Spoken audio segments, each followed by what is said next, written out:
Alors, bonsoir mesdames, bonsoir messieurs. Donc bienvenue à cette première réunion du conseil de quartier Duplex La Motte-Piquet pour l'année 2023. Je dois d'abord effectivement vous remercier d'avoir bravé toutes les difficultés de la journée, les grèves, la situation un peu chaotique aussi sur les poubelles. Donc on aura l'occasion certainement d'en parler, même si ça n'est pas à l'ordre du jour, évidemment, puisque l'ordre du jour a été défini par les conseillers de quartier il y a un mois maintenant. Mais je vous propose peut-être de réserver un petit moment à la fin de la réunion pour que je puisse vous donner les informations dont je dispose ce soir sur la situation. Je dois aussi excuser Monsieur Tupet, le président du conseil de quartier, qui malheureusement est malade et qui ne sera pas là avec nous ce soir. Mais nous avons donc un ordre du jour qui est chargé avec des beaux sujets dont vous avez pu prendre connaissance. Le premier concerne la rue de Lourmel. Et c'est la première fois que le sujet est évoqué dans ce conseil de quartier. Il s'agit de la présentation d'un projet de réaménagement de certaines parties de cette rue très longue, comme vous le savez, puisqu'elle fait près de 2 km. Et elle traverse donc plusieurs quartiers du 15e, dont le quartier Duplex La Motte-Piquet. Ensuite, nous avons comme presque à chaque réunion de ce conseil de quartier, nous allons parler du Champ de Mars et de la Tour Eiffel.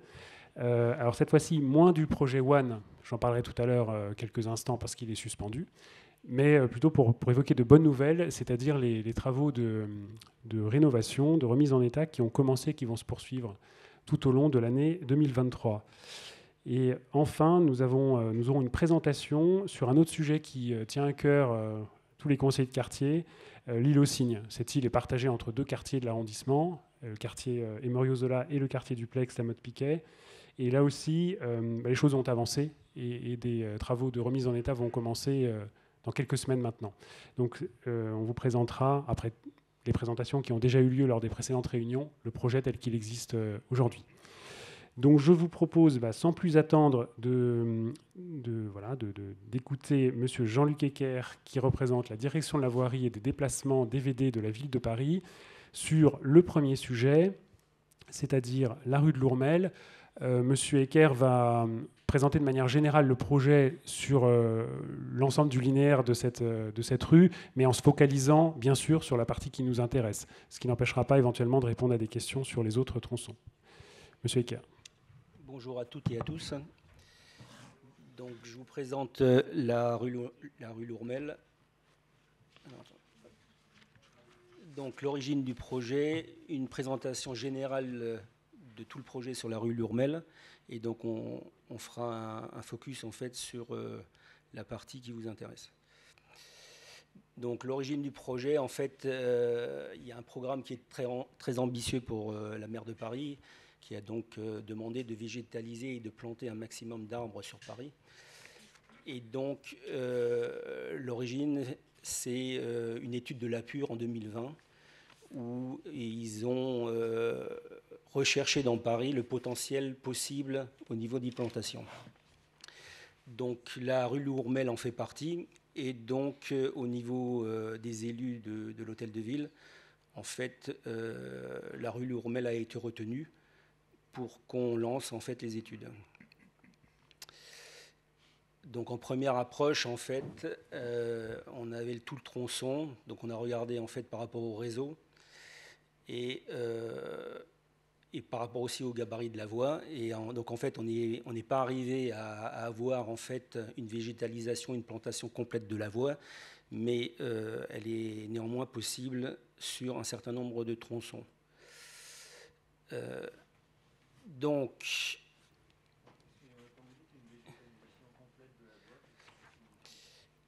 Donc au départ, en priorité, c'est d'abord la plantation d'arbres.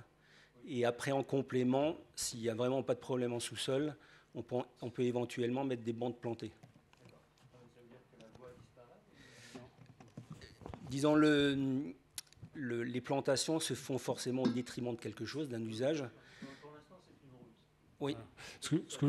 Ce que je vous propose, monsieur, c'est peut-être de laisser monsieur Ecker faire sa présentation et comme ça, on prend toutes les questions ensuite.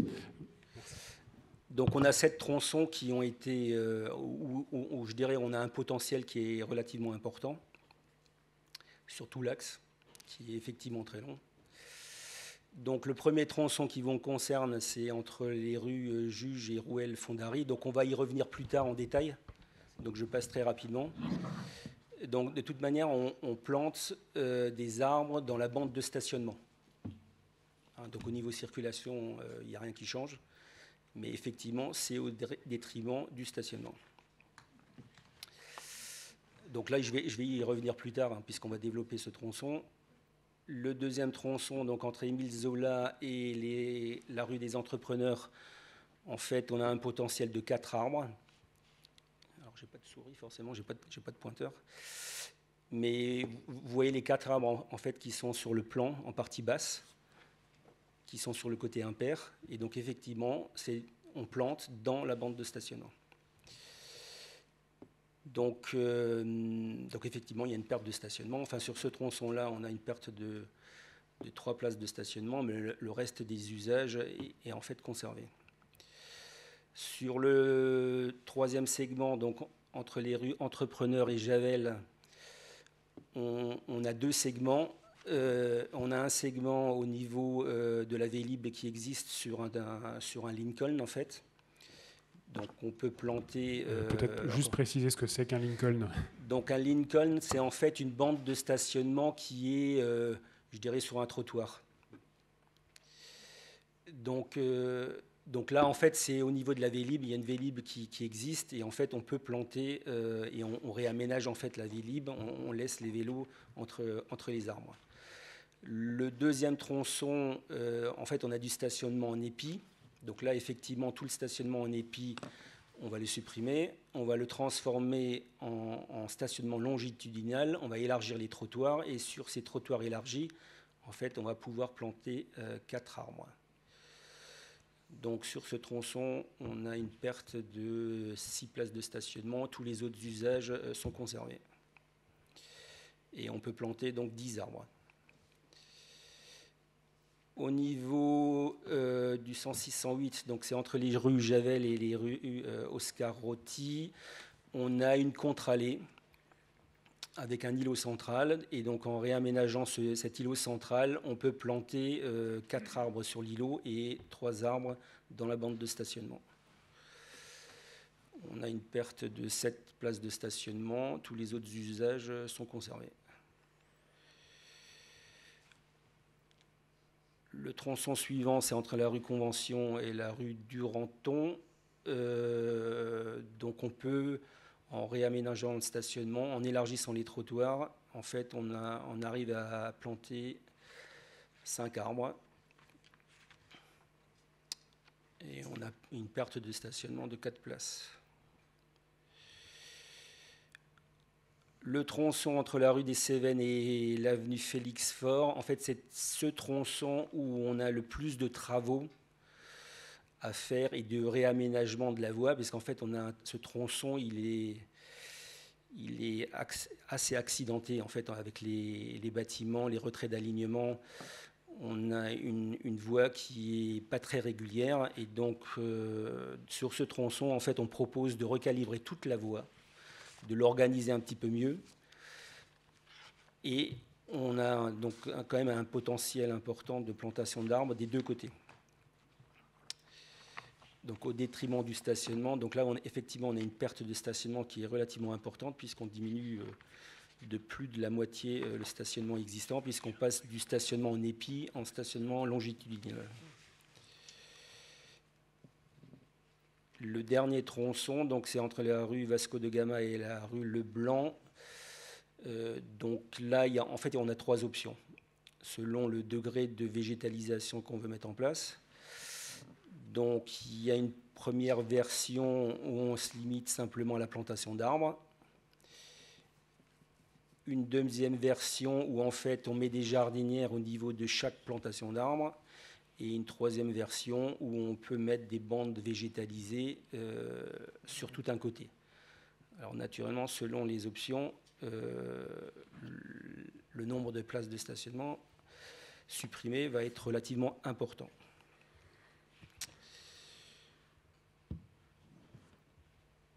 Donc, concernant le bilan général sur la rue Lurmel, on a un potentiel de plantation de 67 arbres. Et ces 67 arbres, effectivement, ils vont se faire au détriment du stationnement payant. Et on aura, selon les options, une perte d'environ une centaine de places. Le reste des usages, en fait, les autres stationnements, livraison, GIG, zone moto, on va les conserver. Par contre, les vélos augmentent, stationnement vélo. Oui, alors on pourra faire un focus sur le dispositif qu'on envisage de mettre en place. Et en fait, on se sert des arceaux vélos en fait, pour protéger nos arbres par rapport aux véhicules. Et donc, effectivement, il y a beaucoup de vélos, mais en fait, l'arceau vélo sert aussi en fait, de protection à l'arbre. C'est pour ça que disons, on n'a pas rajouté du stationnement vélo au détriment des places de stationnement véhicule. Donc, on s'intéresse sur le tronçon qui vous concerne, donc le tronçon entre Juge et Rouel-Fondary. Donc, on ne peut. Alors, il y a plusieurs possibilités de plantation. Excusez-moi, juste parce que je ne sais pas si on peut bien lire dans la salle. En haut, on voit l'état actuel de la rue et en bas, c'est le projet. Donc, il y a des tronçons où on peut donc planter sur la chaussée et d'autres tronçons où, en fait, on profite des retraits d'alignement. Donc, on avait fait une vérification parce qu'on ne savait pas trop si les retraits d'alignement étaient du domaine public Ville de Paris ou si c'était des parcelles privées. Et donc, il s'avère que sur 2 retraits d'alignement, en fait, il y a une bande qui appartient à la Ville de Paris, en fait. Donc du coup, on peut planter, en fait, sur le trottoir. Donc là, en zoomant sur cette section-là, donc ça, c'est l'état actuel. Donc vous avez le stationnement qui est côté impair, la bande cyclable qui est à contresens et la circulation générale qui est côté pair. Et donc là, le projet, c'est, on vient donc planter 3 arbres dans le retrait d'alignement. Donc la bande, les 2 traits que vous voyez, en fait, c'est la bande qui appartient à la Ville de Paris. Et dans le fond, en fait, la parcelle est privée. Peut-être juste pour que chacun se repère, à gauche, c'est la rue Fondary et la rue Rouel. Et la rue que vous voyez à droite, perpendiculairement, c'est la rue Falampin. Donc le retrait d'alignement le plus important, là, c'est celui que vous connaissez sans doute, où se trouve une pharmacie, un caviste et un fleuriste. Et sur le retrait d'alignement en face, en fait, on n'a qu'une possibilité de mettre un arbre au niveau de l'arrêt de bus, en fait, à l'arrière de l'arrêt de bus. Et l'arbre sur la chaussée, en fait, on propose de faire un élargissement de trottoir, en fait, pour sécuriser la traversée piétonne. Et on a effectivement aussi un emplacement pour mettre un arbre. Donc là, le projet, en fait, il nécessite quand même de basculer le stationnement de l'autre côté, pour pouvoir planter sur la chaussée. Sur le deuxième tronçon, donc ça c'est l'état actuel. Deuxième tronçon, la rue que vous voyez à gauche, c'est la rue Béatrix Dussane, et la rue à droite, c'est la rue Juge. Et donc là, la seule possibilité, en fait, c'est de planter donc sur la chaussée, 4 arbres. Et donc toujours pareil, on est obligé de basculer le stationnement de l'autre côté pour pouvoir planter. Alors, juste pour vous montrer la difficulté de la tâche, là, c'est tous les réseaux qu'on a en sous-sol. Donc, la difficulté, c'est de trouver un emplacement qui est libre de réseau pour planter un arbre. Donc, globalement, il nous faut un disque de 2 mètres carrés, enfin de 2 mètres de diamètre pour pouvoir planter. Donc, il nous faut une bande de 4 mètres x 4 mètres libre de tout réseau pour pouvoir planter. Donc c'est vraiment un travail, c'est un travail assez minutieux. Et puis à un moment donné, quand on a la chance de trouver un trou, on propose de mettre un arbre. Donc vous voyez sur les tronçons, le sous-sol est quand même très encombré. Et donc on fait ce qu'on peut. Voilà. Et donc ça c'est l'autre tronçon. Et donc on avait une certaine difficulté parce que le réseau d'assainissement nous demande quand même de planter au minimum à 2 mètres de leur réseau, puisqu'effectivement, vous avez un arbre, il a tendance à chercher l'humidité, donc l'humidité se trouve dans les égouts, donc le service de l'assainissement nous demande quand même de rester à 2 mètres, parce qu'au fur et à mesure où l'arbre grandit, les racines ont tendance à aller à l'égout et à créer des dégâts dans l'égout. Donc sur le tronçon là, en fait, on était très limite. Et donc, donc là, j'avais mis sur la présentation, parce qu'on ne l'avait pas encore eu quand on avait transmis la présentation, mais on a reçu l'accord de l'assainissement où il nous autorise effectivement à planter. Donc on n'a pas 4 mètres, on est plutôt à 3,50 mètres. Donc ils sont d'accord qu'on puisse planter des arbres à ces endroits-là. Donc au niveau du stationnement, on a donc une perte de 12 places. Donc effectivement, tout se fait par rapport au stationnement payant, puisqu'on remet toutes les livraisons, tous les autres usages de la voirie, en fait, on va les conserver. Donc les livraisons existantes, le nombre de livraisons existantes, on va les garder, puisqu'ils servent aux commerçants. Donc sur ce tronçon-là, on n'a pas de place handicapée. Les motos, on garde le même nombre d'emplacements. Et les vélos, alors effectivement, le nombre de places vélos augmente, mais en fait, voici le dispositif qui est envisagé, c'est-à-dire on vient planter un arbre, et en fait, de part et d'autre de l'arbre, il y a 2 arceaux, et donc en fait, ces arceaux servent à protéger l'arbre par rapport au choc de la circulation, mais ils servent aussi au stationnement des vélos. C'est pour ça qu'en fait, on a beaucoup de places de stationnement. Et donc, ça, ces 2 références qui viennent d'être faites. Donc, à gauche, en fait, c'est la rue de Turin dans le 8e. Et à droite, c'est la rue Arpigny dans le 20e, qu'on a fini il y a 15 jours, en fait. Et donc là, le dispositif de plantation, en fait, sur chaussée, il va ressembler à ça. Au niveau des arbres, donc, dans les retraits d'alignement, comme on est relativement loin des façades, on pourra mettre des arbres de moyen développement. Donc là, il y a 3... donc c'est le service de la DEV qui nous a proposé en fait 3 essences différentes. Bon, pour l'instant, il n'y a rien qui est arrêté. Hein. Et au niveau des petits développements, donc ça, c'est plutôt les modules qui sont par rapport à la chaussée, parce qu'on est quand même assez limite par rapport aux façades. Et donc, on ne pourra mettre que du petit développement, en fait. Et donc là, il y a 4 autres essences qui sont proposées. Pour préciser, petit développement, c'est un arbre qui a quelle hauteur Je suis de la voirie, donc je ne m'y connais pas trop en espace vert, donc je préfère laisser mon collègue parler. Alors, il y a des arbres à petit développement, à moyen développement et à grand développement. Les arbres à petit développement sont des arbres qui montent à 4 mètres à peu près. Sont des arbres qui ont un système racinaire quand même très réduit. Et donc, quand on est dans des situations contraintes comme celle qu'a décrite mon collègue, notamment de présence de réseau, eh bien, des arbres à petit développement ont un effet beaucoup moindre en sous-sol, en profondeur, qu'un arbre à grand développement. Donc, c'est une des raisons pour lesquelles on privilégie en général des petits développements dans des rues à petit gabarit, avec effectivement des réseaux et des conditions très contraintes. Et le calendrier prévisionnel, en fait, donc il faut planter à la saison, donc c'est l'hiver prochain. Donc la date butoir, en fait, c'est mars 2024. Donc comme il y a 7 tronçons, donc ça sera à voir avec la mairie d'arrondissement, on peut très bien segmenter, enfin on n'est pas obligé de faire les travaux sur tous les tronçons, on peut segmenter les travaux. Enfin pour l'instant, il n'y a rien qui est arrêté. Excusez-moi, quand vous dites mars 2024, c'est pour la fin des travaux ou le début? Non, pour planter les arbres, en fait, on peut planter les arbres que l'hiver. Donc ça veut dire au niveau des travaux de voirie, il faut absolument qu'ils soient finis au plus tard, fin mars 2024. Parce que là, pour cette saison, c'est fini. Sachant que la durée des travaux que vous indiquez là, c'est environ 2 mois, c'est ça? À mon avis, sur les 7 tronçons, il y aura plus que 2 mois. Oui, non, mais vous allez traiter chaque tronçon successivement. Oui. Au maximum 2 mois, en fait. Voilà.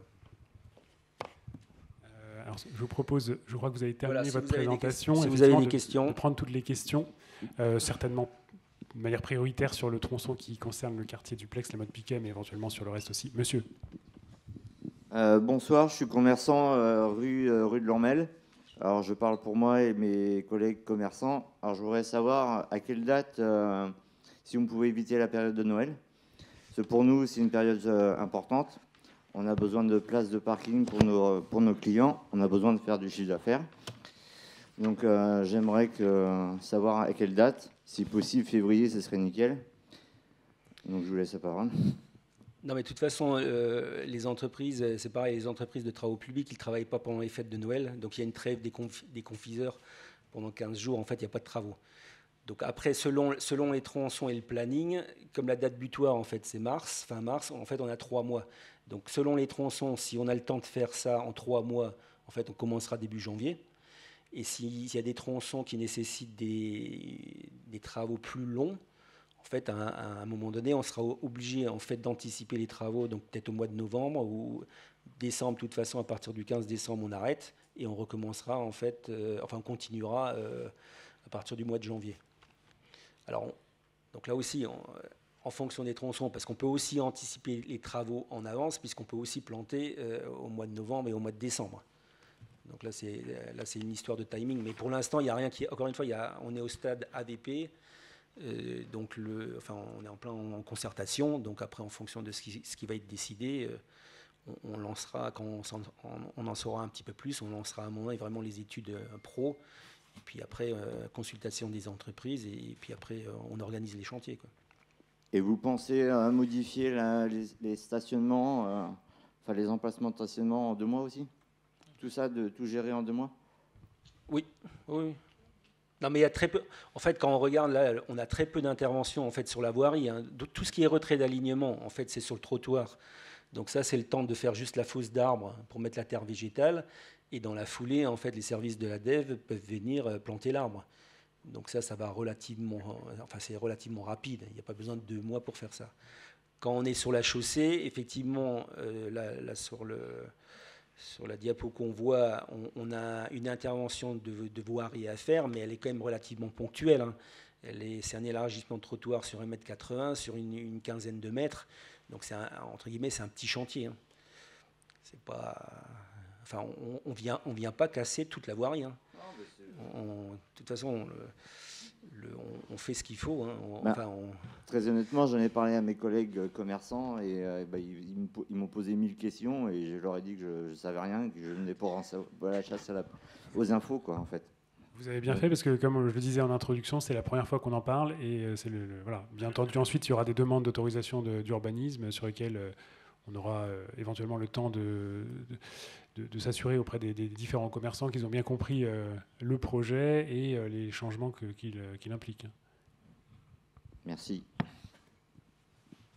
Oui. Monsieur Audierne. Oui, j'ai 2 questions à poser. La première, c'est quand on fait des travaux en ce moment dans Paris, on voit des barrières qui s'installent, qui gênent la circulation, et puis ça s'installe je ne sais combien de temps avant les travaux, et les barrières restent toujours après les travaux.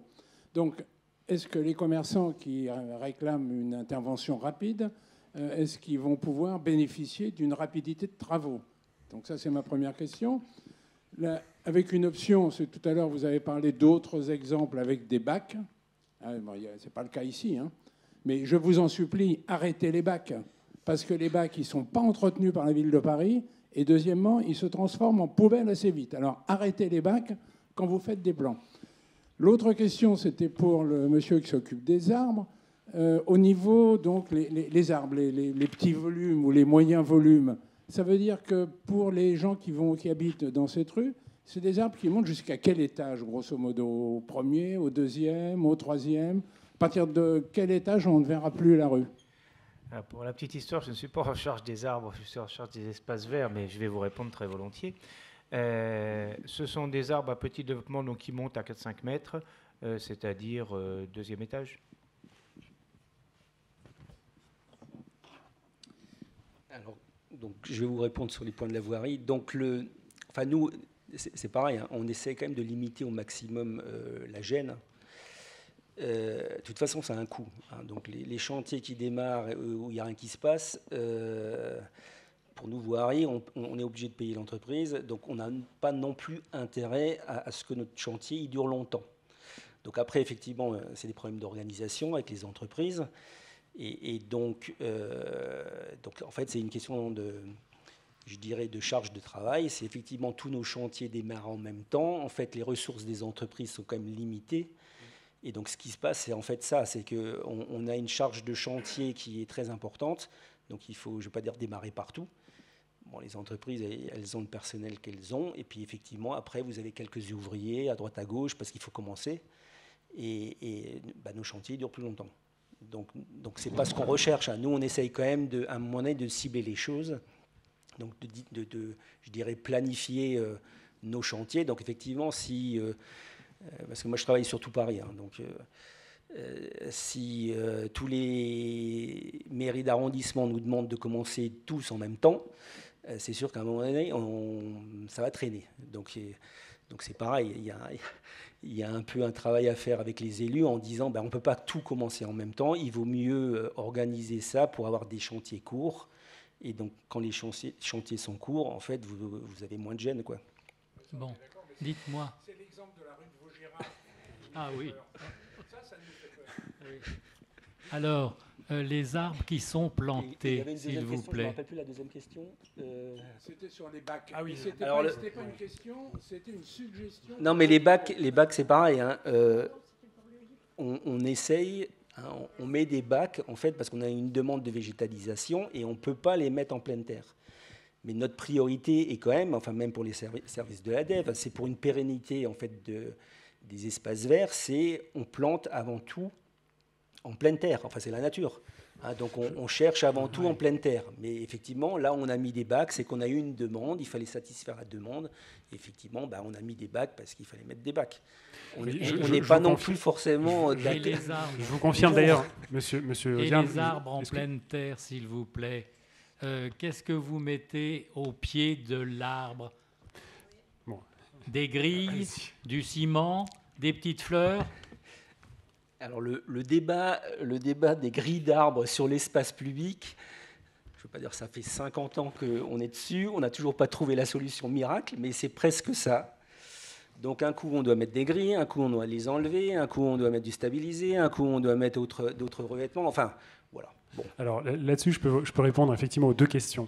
Alors, en tout cas, sur la position de la mairie du 15e et ce à quoi elle est très attachée. D'abord, effectivement, l'intérêt et la priorité donnée à la pleine terre. Effectivement, mettre des bandes végétalisées, supprimer du stationnement si on ne pouvait pas planter d'arbres, je crois qu'il faudrait vraiment y réfléchir à deux fois.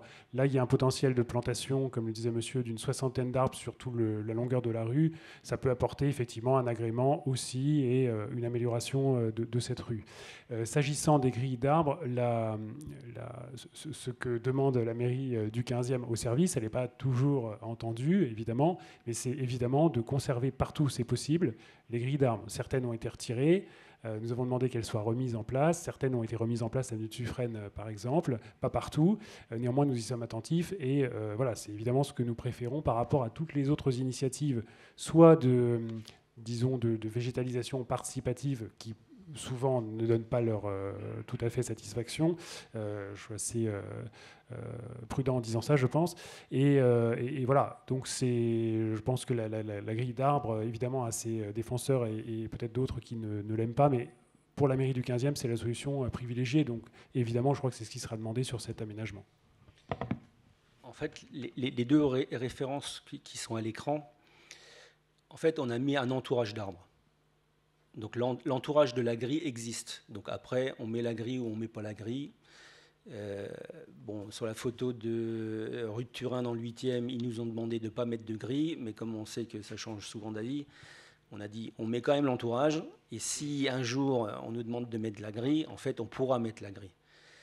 Donc rue de Turin, en fait on nous avait demandé de mettre un peu de verre, et donc il y a un semis qui a été mis en place au niveau de l'arbre pour avoir un peu de verre. Mais peut-être que dans 6 mois, on va nous dire il faut l'enlever et puis il faut mettre une grille. Donc en fait, dans notre dispositif, il est réversible. On pourra mettre ce qu'on voudra. On ne sera pas obligé de tout recasser pour rechanger les choses, en fait. Merci. Madame, vous aviez une question. Alors, quelles sont les espèces proposées pour les arbres les plus hauts et les plus bas ?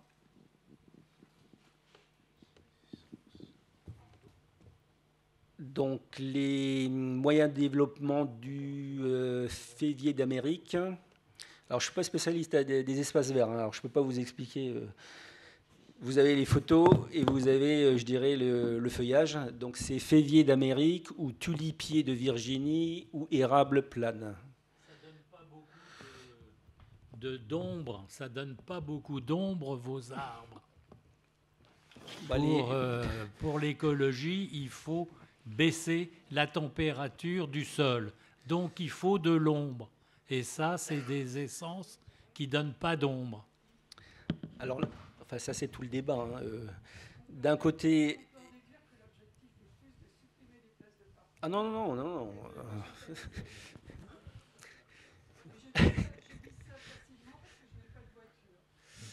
Alors, ce qui est certain, c'est qu'au bilan, là, je constate que 100 places de parking vont disparaître. Alors, Monsieur Laurent, vous préoccupiez de savoir si vous auriez encore des places de parking pour Noël. Vous les aurez peut-être encore, mais l'année suivante, vous ne les aurez plus. Hein. Alors, une question subsidiaire, c'est le budget qui a été prévu pour ces aménagements. Parce que là, on n'a pas parlé d'argent, mais ça va coûter quand même. Alors, tout ce qui est végétalisation, il y a un gros budget. Et, entre guillemets, à partir du moment où en fait, l'opération est retenue, en fait, on a un droit de tirage sur ce budget. Donc là, dans l'enveloppe sur tout le tronçon, donc c'est une estimation vraiment grossière, hein, parce que en fait, c'est au fur et à mesure où on va avancer dans le projet, où on va pouvoir finaliser les choses. Donc là, on est sur une enveloppe en fait de 1,1 million €. D'accord. Alors, on a une dette sur la ville de Paris qui est aujourd'hui de... Non, je sais que vous n'êtes pas responsable, mais on va quand même faire une petite parenthèse, si vous le permettez. On a une dette qui, aujourd'hui, avoisine les 7,7 milliards d'euros. Ça, c'est la fourchette basse, parce que si on intègre d'autres petites subtilités, on arrive à 10 milliards. La fiscalité de la ville vient d'être relevée, puisque la taxe foncière va augmenter de 65%. On apprend ce soir que donc, cette rue va être transformée.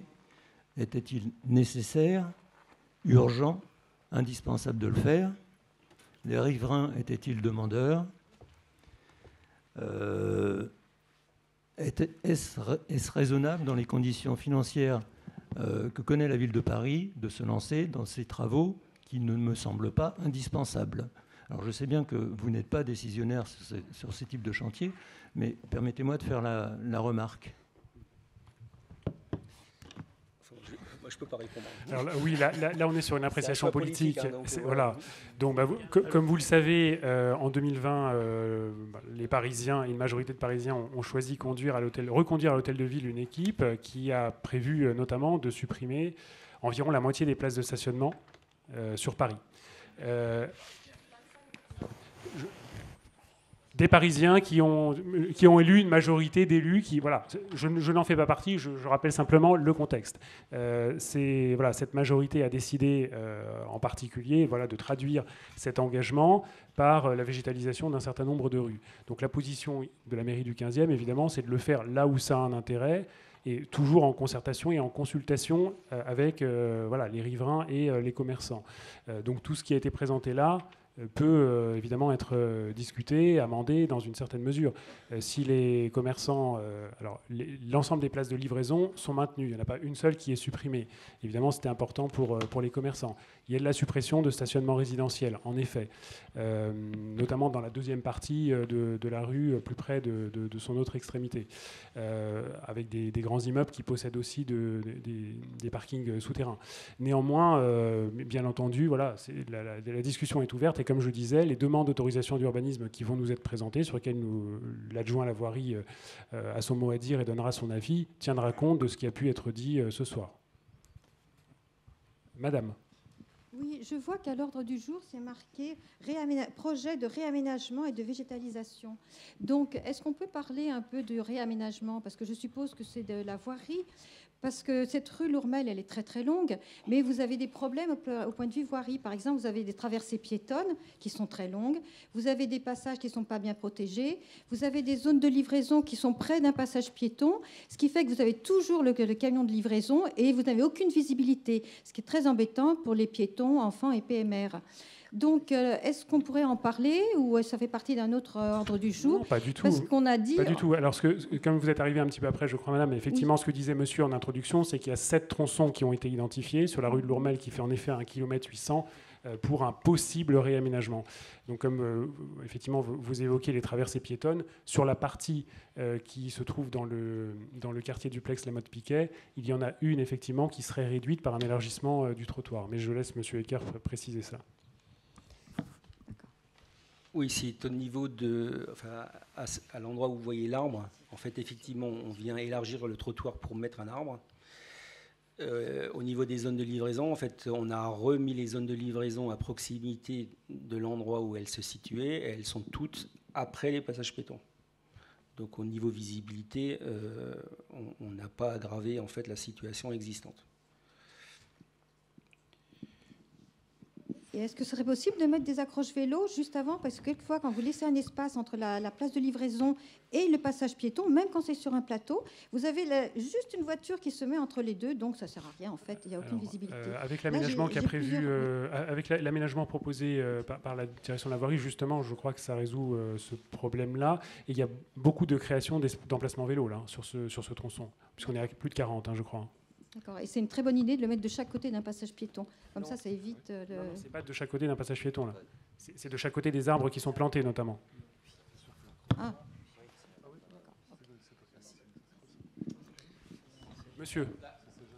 Pardon, madame. Oui, je vous en prie, bonjour. En fait, je voulais savoir si le projet qu'on avait évoqué il y a quelques mois sur la rue Saint-Charles, qui est à peu près au même niveau entre rue Rouelle et le boulevard de Grenelle, il y avait un projet de végétalisation. Est-ce que celui-là qu'on présente aujourd'hui, il remplace ou c'est un second projet?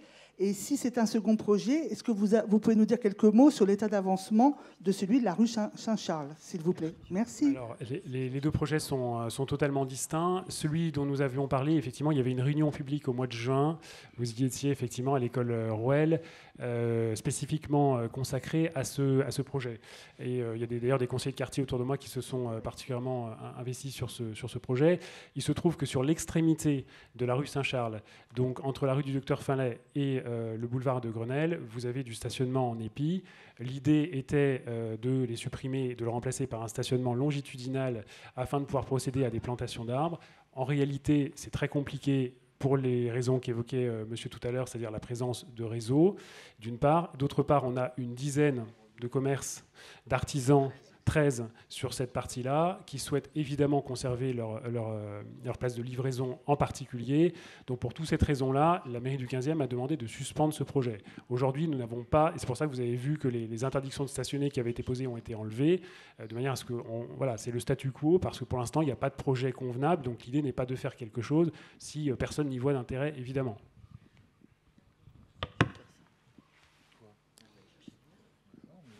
Oui, pardon. Monsieur. Oui, bonjour. J'habite la rue de Lourmet depuis plus de 35 ans. D'abord, une considération générale.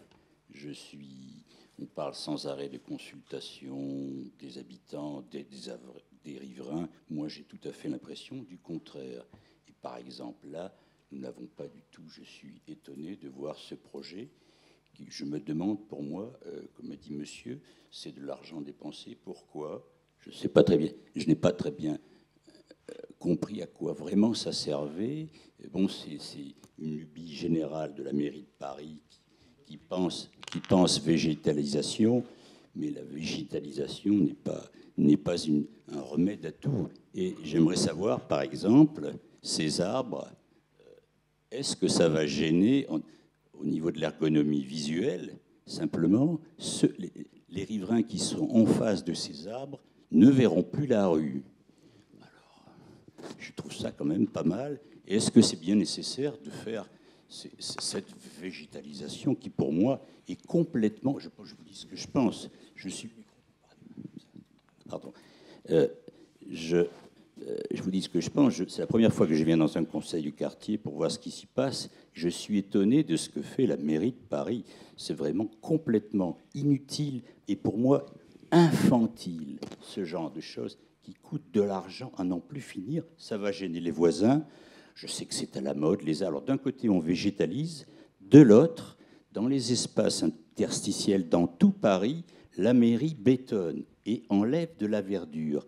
Alors, d'un côté, il y a du greenwashing, et puis de l'autre, on abat des arbres qui sont là depuis 30, 40, 50 ans Mais je trouve que même, je m'excuse, la mairie du 15e ne fait pas grand-chose, pas beaucoup là-dessus. Et sur le dernier magazine du 15e, justement, le maire parle de cette densification. Alors, d'un côté, on plante des arbres, alors c'est ça le truc, la chose, et de l'autre côté, on abat des arbres, on bétonne. Et je suis sûr, moi, en tant qu'habitant de la rue du Lourmel, j'ai pas besoin de ce... J'aime bien la perspective comme ça, qui va tout droit. J'habite au début de la rue de Lourmel, près du métro duplex. J'aime que ça aille tout droit à la perspective. Et avec tous ces petits arbres chétifs, tout va être bouché, tout va être rempli, tout va être encombré. Pour mettre quelques places de vélo, c'est à dormir debout. Moi, je suis... Excusez-moi, mais voilà, je vous fais part de mon sentiment. Alors, monsieur, merci de votre intervention. Donc, comme vous le disiez, si c'est votre première présence en conseil de quartier, je comprends effectivement certaines de vos questions. D'abord, sur la densification, il n'y a pas une réunion de conseil d'arrondissement, il n'y a pas une réunion de conseil de quartier où on n'essaie pas de se battre contre la densification sur toute une série de projets. Nous le faisons. Vous le savez que les mairies d'arrondissement, vous ne le savez peut-être pas, ont une compétence d'avis sur le sujet et que la décision est prise par la ville de Paris. Néanmoins, nous le faisons. Et le second sujet qui est à l'ordre du jour sur la transformation et le réaménagement du Champ de Mars, nous l'avons suivi dans ce conseil de quartier depuis 3 ans, et justement, notamment sous ces angles-là. Sur la gêne que ça peut occasionner pour les habitants, alors il y a des normes très précises, parce qu'il y a de nombreuses rues plantées, évidemment, à Paris et dans le 15e. Alors je ne sais pas si M. Vallée a ces éléments-là, mais qui font que le service de l'arbre intervient presque chaque année, évidemment, dès que le développement de l'arbre gêne, évidemment. Il faut une distance minimale des façades. Je n'ai pas les éléments, mais vous les avez sans doute. 4 mètres. 4 mètres. On veut supprimer les voitures. La mairie de Paris veut supprimer les voitures. C'est tout. C'est le départ de tout ça. Et pour supprimer des voitures, on supprime les emplacements et on plante des arbres. Voilà.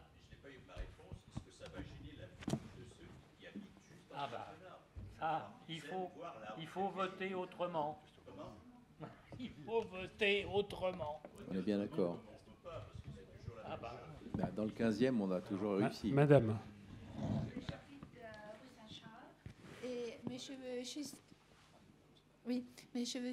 Je veux juste faire la remarque que la suppression de stationnement limite la autonomie des personnes handicapées. Nous, on est touchés. On a des fois l'ambulance qui vient chercher ma fille qui est gravement handicapée, a mal trouvé une place à se stationner. On a des fois besoin d'aller en pharmacie avec ma fille au laboratoire. On ne trouve pas un stationnement pour ça. Et chaque place que vous supprimez, il y a aussi des personnes âgées qui ont besoin de prendre la voiture pour faire des courses ou... Vous avez tout à fait raison. C'est bien sûr exactement la position qu'on essaie de défendre. Et Madame posait la question tout à l'heure justement de la rue Saint-Charles et de son extrémité. Nous n'avons pas souhaité que ce projet qui consistait à supprimer du stationnement alors qu'il n'était pas possible de planter des arbres, mais seulement de mettre en place des bandes végétalisées, aille plus loin, parce que l'intérêt n'était pas du tout évident. Sur cette portion de la rue de Lourmel, qui nous concerne, donc qui est assez courte, mais effectivement où il y a plusieurs plantations qui sont possibles. Moi, je suis évidemment à l'écoute de vos autres... j'ai noté tout ce que vous avez pu dire ce soir, et le projet n'est pas encore évidemment lancé. Les demandes d'autorisation d'urbanisme ne sont pas présentées. Donc, s'il y a des modifications à y apporter, dans la mesure de ce que nous pouvons faire comme mairie d'arrondissement, je le rappelle, nous avons une compétence d'avis, la ville de Paris décidera in fine, mais nous souhaitons évidemment que ça se fasse de la manière la plus concertée possible. Nous pouvons bien sûr en discuter.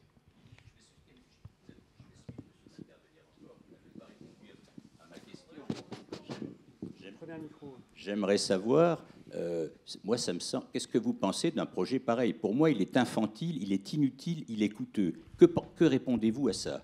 Voilà. Quelle est la position en tant que mairie du 15e? Voilà, quelle est la position de la mairie du 15e par rapport à un projet comme celui-ci? Je vous remercie. J'avais compris, effectivement. Merci, monsieur. Écoutez, je crois avoir déjà répondu à cette question.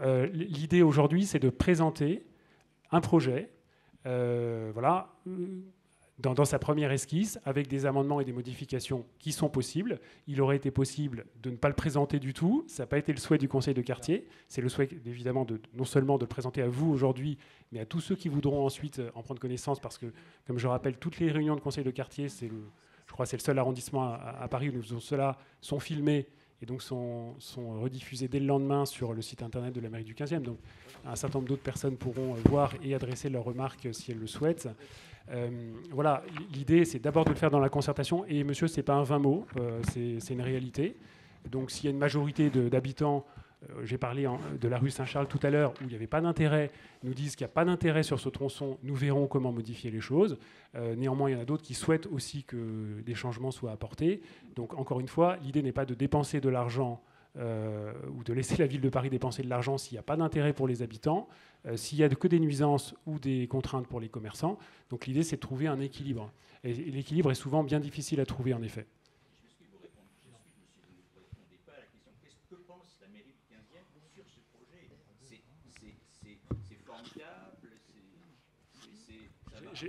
Alors excusez-moi monsieur, j'ai déjà répondu à cette question. J'ai répondu à la question, ce projet n'a de sens et n'a d'intérêt que si on trouve un équilibre entre l'ensemble des usagers, les habitants, les commerçants. Et si, voilà, je l'ai dit, sur la rue Saint-Charles, nous sommes arrivés à un moment dans la réflexion et nous avons constaté que ça n'avait pas d'intérêt.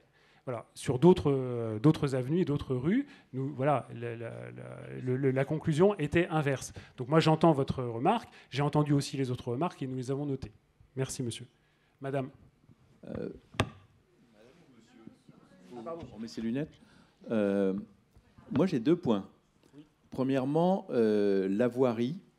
Vous ne touchez pas à la largeur de la rue, qui est particulièrement étroite, parce que je la pratique régulièrement en bicyclette. Et déjà, on a du mal à circuler en bicyclette. Mais alors, si par hasard, en élargissant les trottoirs, vous réduisez la partie voirie, je ne sais pas comment on fera pour circuler en bicyclette. Elle est particulièrement dangereuse. Hein. C'est une rue difficile à pratiquer en bicyclette. Et je la pratique au moins 2 à 3 fois par semaine, dans les 2 sens. On ne change pas le gabarit de la voie. Il reste identique. Absolument identique. Oui. Bon. Alors ça, en fait, la bande de là où on plante, en fait, c'est dans la bande de stationnement. D'accord. Donc cette largeur est déjà occupée aujourd'hui par des véhicules. Donc là, on vient planter. Donc on ne réduit pas la largeur circulable dans la rue. Bien, ça c'est une bonne réponse. Deuxième point, les arbres que vous plantez, vous avez osé présenter des arbres de grande envergure, comme le tulipier d'Amérique. Ça fait 25 mètres de haut. Vous plantez ça dans une surface de 4 mètres carrés. Vous voulez les tuer ou quoi? Ou alors c'est que vous dépensez de l'argent? Il y a quelque chose là, un petit quelque chose.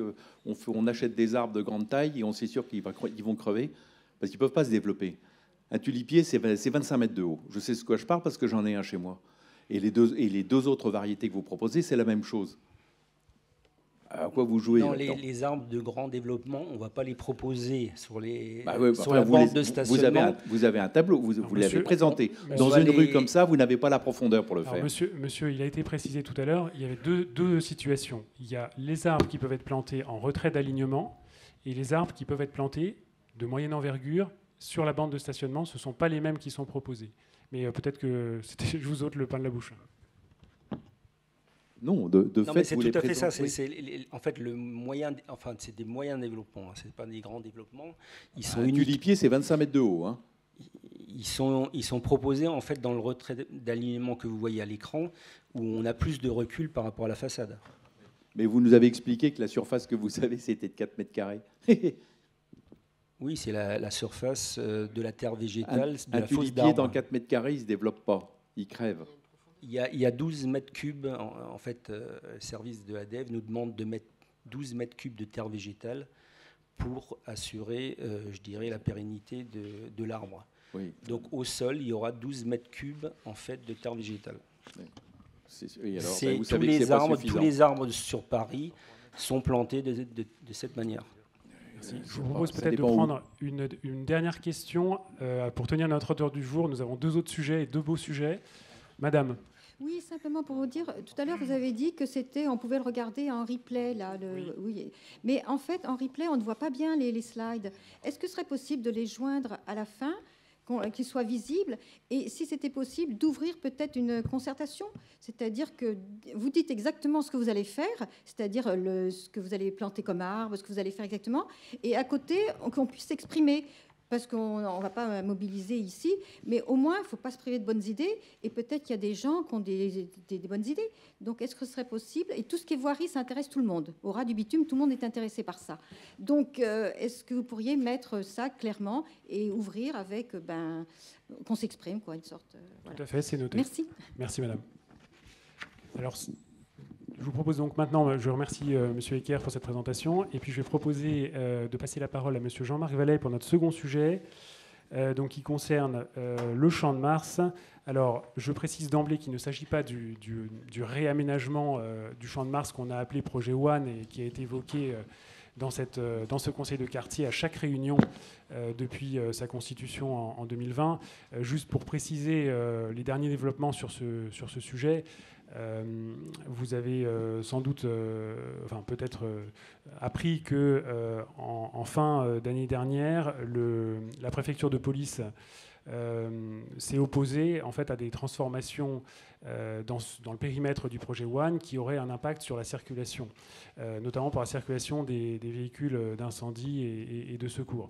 Cette opposition de la préfecture de police a conduit à la suspension que nous appelions d'ailleurs de nos voeux à la mairie du 15e, de ce projet dit One pour diverses raisons qui touchaient les espaces verts, mais aussi les reports de circulation du pont d'Iéna vers le boulevard de Grenelle, vers un certain nombre d'axes et de quartiers du 15e arrondissement. Donc aujourd'hui, la justice a donné raison à la préfecture de police, puisque la ville de Paris a engagé une procédure de référé pour contraindre le préfet de police à autoriser le début des travaux. Pour l'instant, elle n'a pas obtenu gain de cause, mais l'affaire est jugée au fond. Et c'est la raison pour laquelle ceux qui habitent la rue Jean Ray ou autour voient toujours cette fameuse base vie qui a été installée il y a presque un an pour les travaux sur le Champ de Mars, mais aujourd'hui, ces travaux n'ont pas commencé. Donc ce qui va nous être présenté maintenant, ce n'est pas du tout cela, c'est la remise en état que, en revanche, nous appelons de nos voeux, parce que le Champ de Mars, pour tous ceux qui le connaissent et le pratiquent, est dans un état qui est assez dégradé pour beaucoup de raisons, et notamment du fait de son utilisation pour beaucoup d'événements.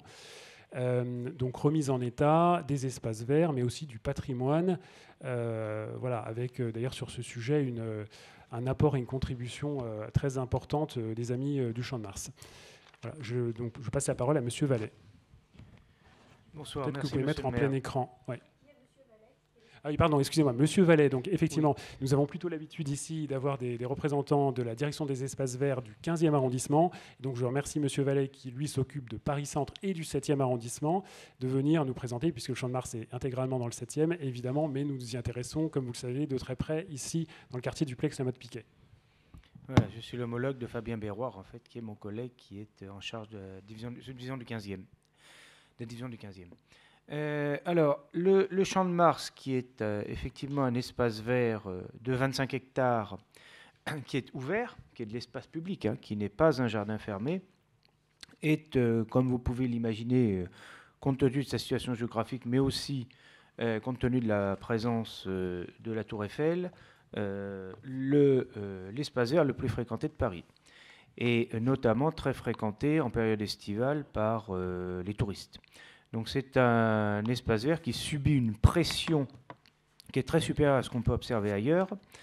Et compte tenu de la fragilité d'espaces verts urbains de cette nature, évidemment, ça demande un soin particulier qui n'a peut-être pas été apporté effectivement suffisamment les dernières années, mais parce que les budgets qu'il est nécessaire de mettre en œuvre pour l'entretien d'un tel site sont des budgets extrêmement importants et que la ville n'a pas eu forcément toujours les moyens d'investir.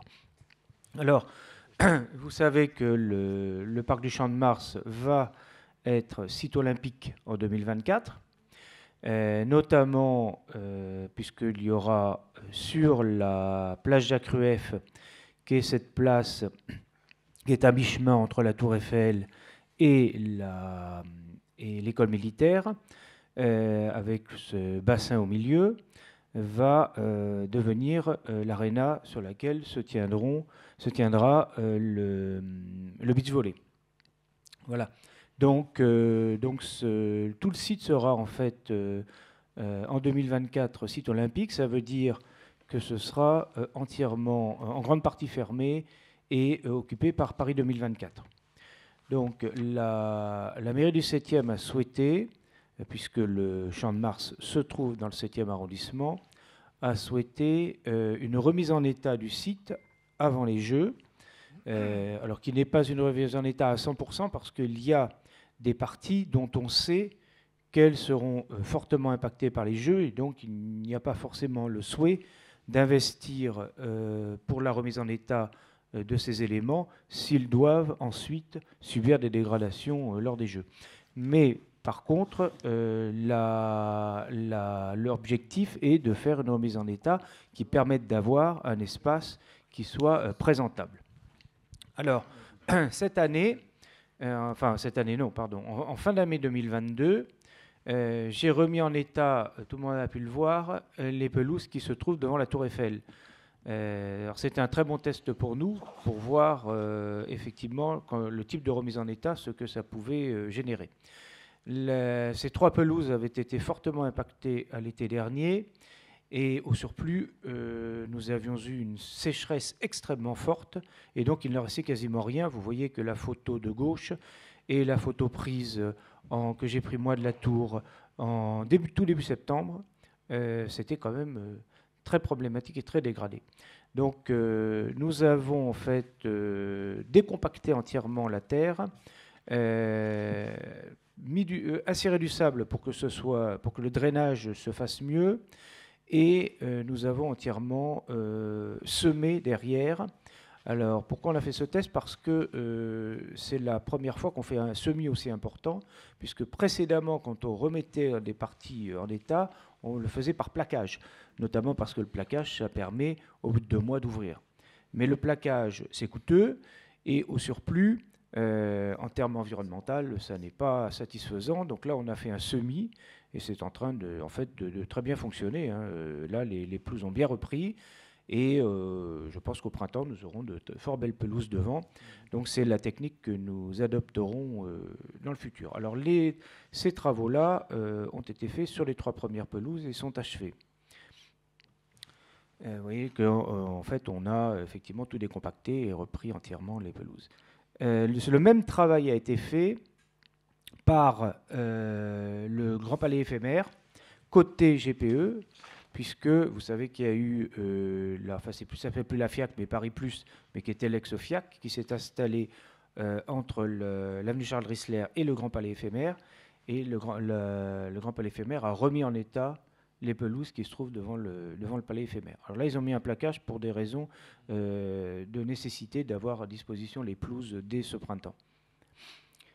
Alors, en 2023, donc, la mairie du 7e a initié un participatif qui a été voté par les habitants du 7e pour la remise en état du site. C'est un participatif à hauteur de 2 millions d'euros.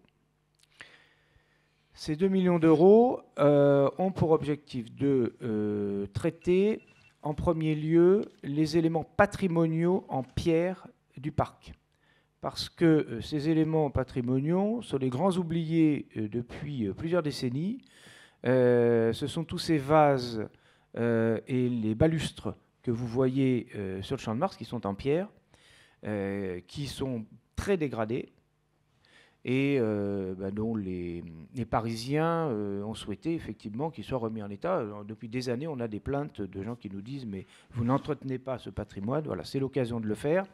Et donc une partie de ce budget, à peu près à hauteur de 700 000 euros, sera consacré à la remise en état du patrimoine en pierre du Champ de Mars, des bancs, des vasques et des balustres, qui sont typiques vraiment de ce site.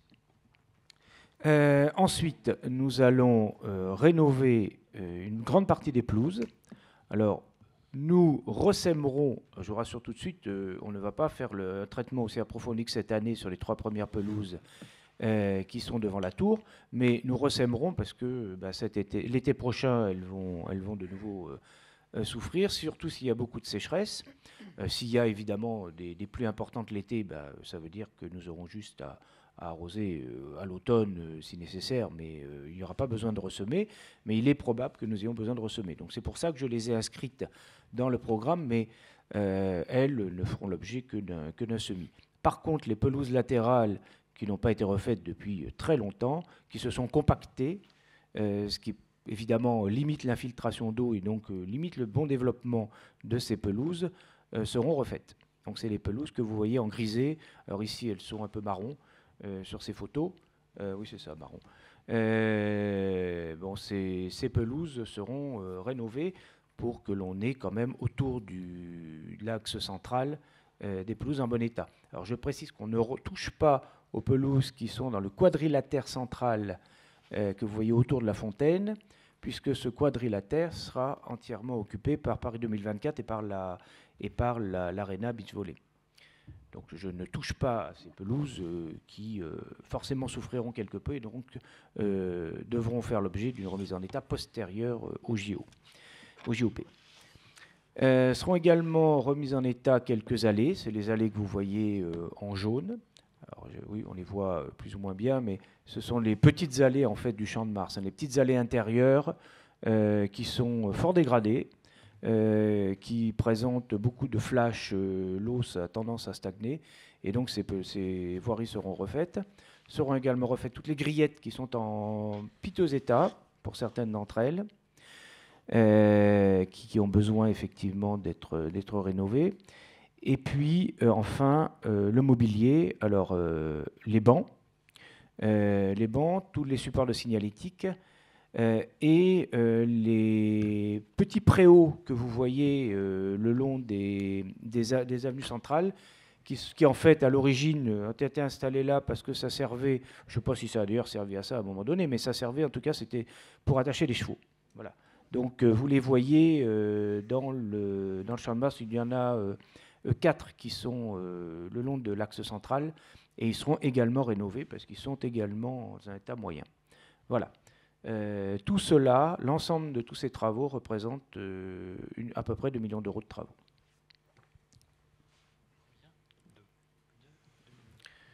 Voilà, donc des travaux d'embellissement, de sol. Alors les sols, c'est d'un sable stabilisé renforcé. C'est-à-dire un sable stabilisé qui résiste un peu à la circulation lourde. Alors ça ne veut pas dire qu'on passe avec des camions de 30 ou 40 tonnes, mais enfin, ça veut dire qu'il peut y avoir de la circulation sans que ce soit abîmé. Donc en général, pour ces grandes allées en stabilisé renforcé. Et puis pour les petites allées qui étaient en jaune ici sur le plan, instabilisé, normal, instabilisé à 4% de liant, c'est-à-dire instabilisé qui a quand même une bonne perméabilité, puisque c'est l'objectif de ne pas imperméabiliser les sols. Également, donc là, les allées, les reprises de pelouse et les abords, sachant que les pelouses du Champ de Mars sont des pelouses ouvertes au public sur lesquelles les gens s'allongent, s'assiedent. Donc évidemment, ce sont des pelouses à vivre, plus que des pelouses d'ornement. Et donc on essaye de trouver aujourd'hui des mélanges de gazon qui soient plus résistants que par le passé. Il y a aujourd'hui sur le marché, on trouve des mélanges de gazon qui sont vraiment de qualité. On en a mis en œuvre cette année et on va voir ce que ça donne cet été avec la forte fréquentation. Voilà, donc évidemment les bancs qui seront remis en état, l'ensemble. Alors il n'y a plus ces corbeilles, ces corbeilles sont remisées. Nous avons d'ailleurs, nous sommes en train d'essayer de remplacer au maximum les bacs qui traînent sur le Champ de Mars par des systèmes de corbeilles fixes. Ça, je ne vous en parle pas dans le détail aujourd'hui, mais enfin sachez que ces bacs que vous trouvez très laids, qui sont éparpillés sur le Champ de Mars, n'ont pas vocation à rester indéfiniment. Nous essayons de remplacer ça au fil du temps, avec l'accord des ABF évidemment, parce que c'est ça le plus contraignant. Voilà. Alors là, c'est justement la propreté. Bon, là, c'était un descriptif des moyens dont on dispose pour entretenir le Champ de Mars, mais il a notamment évoqué les bacs roulants. Donc voilà, on va essayer de remplacer ces bacs roulants, soit par des abri-bacs, soit par des systèmes de corbeilles compactantes. Mais pour ça, nous avons une réunion avec l'Architecte des Bâtiments de France et la Commission des sites dans les prochaines semaines.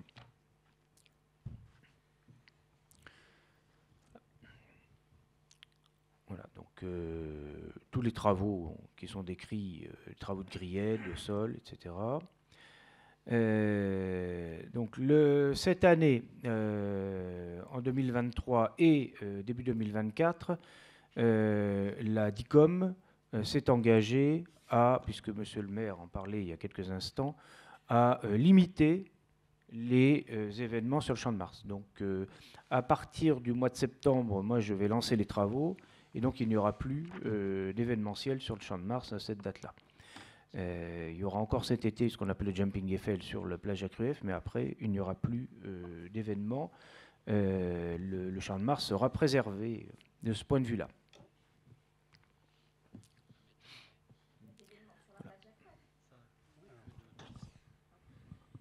Je répondrai peut-être juste à la fin de la présentation de monsieur.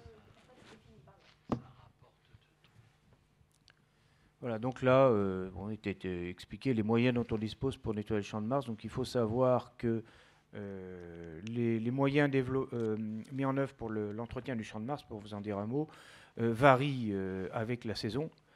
Et en plein hiver, nous assurons l'entretien en régie.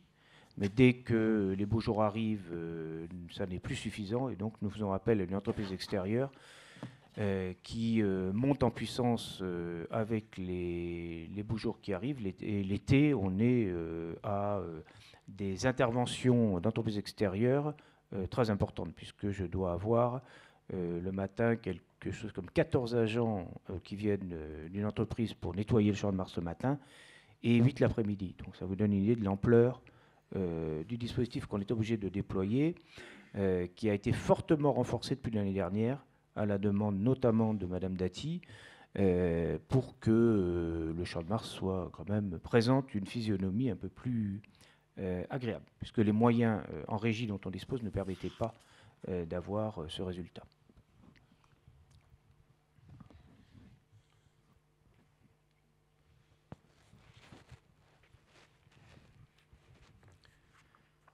Donc, voilà, je crois que c'est tout. Alors, si, juste un mot pour vous dire qu'évidemment, à l'issue des Jeux Olympiques, les travaux de remise en état post-JO seront réalisés par nous également sur financement de Paris 2024. Donc, une enveloppe a été provisionnée par Paris 2024 pour pouvoir répondre à cette exigence d'avoir une remise en état complète à l'issue des Jeux Olympiques. Merci beaucoup, Monsieur Vallet. Juste pour répondre, parce que la question a été évoquée sur le sujet de l'événementiel, c'est-à-dire de l'exploitation, disons, commerciale ou événementielle du Champ de Mars. C'est évidemment un sujet sur lequel la mairie du 7e et la mairie du 15e, même si elle n'est pas territorialement compétente, comme je vous disais tout à l'heure, on est très attentif à cela. Donc nous avons demandé à la ville de Paris de réduire drastiquement l'occupation du Champ de Mars par toutes sortes d'événements. Nous n'étions pas du tout favorables à l'installation du Grand Palais éphémère. Nous ne sommes pas du tout satisfaits non plus du fait qu'il y ait plus d'une centaine de jours d'occupation par an du Champ de Mars, avec des événements, dont un d'ailleurs qui occupe une partie du Champ de Mars pendant 33 jours. Donc le Jumping Eiffel, ce qui est quand même assez conséquent pour 4 jours de compétition. Donc là, la demande a été faite. On attend que la ville de Paris nous explique comment elle va effectivement mieux filtrer. Le premier adjoint s'y est engagé, et donc réduire significativement. Donc ce sera effectivement à partir de... pas avant 2024 et même 2025, puisqu'il y aura les Jeux Olympiques en 2024. Mais en tout cas, nous y sommes très attentifs. Monsieur.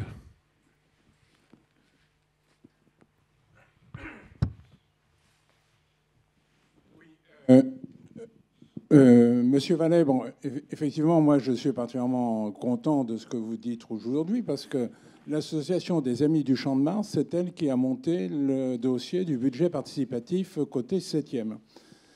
Je suis un peu inquiet quand même parce que nous, on avait fait chiffrer par des sociétés qui travaillent en général avec la mairie de Paris dans la restauration de monuments historiques, on avait chiffré l'intervention sur tous les vases Médicis, les bancs et les balustres à 1 million d'euros.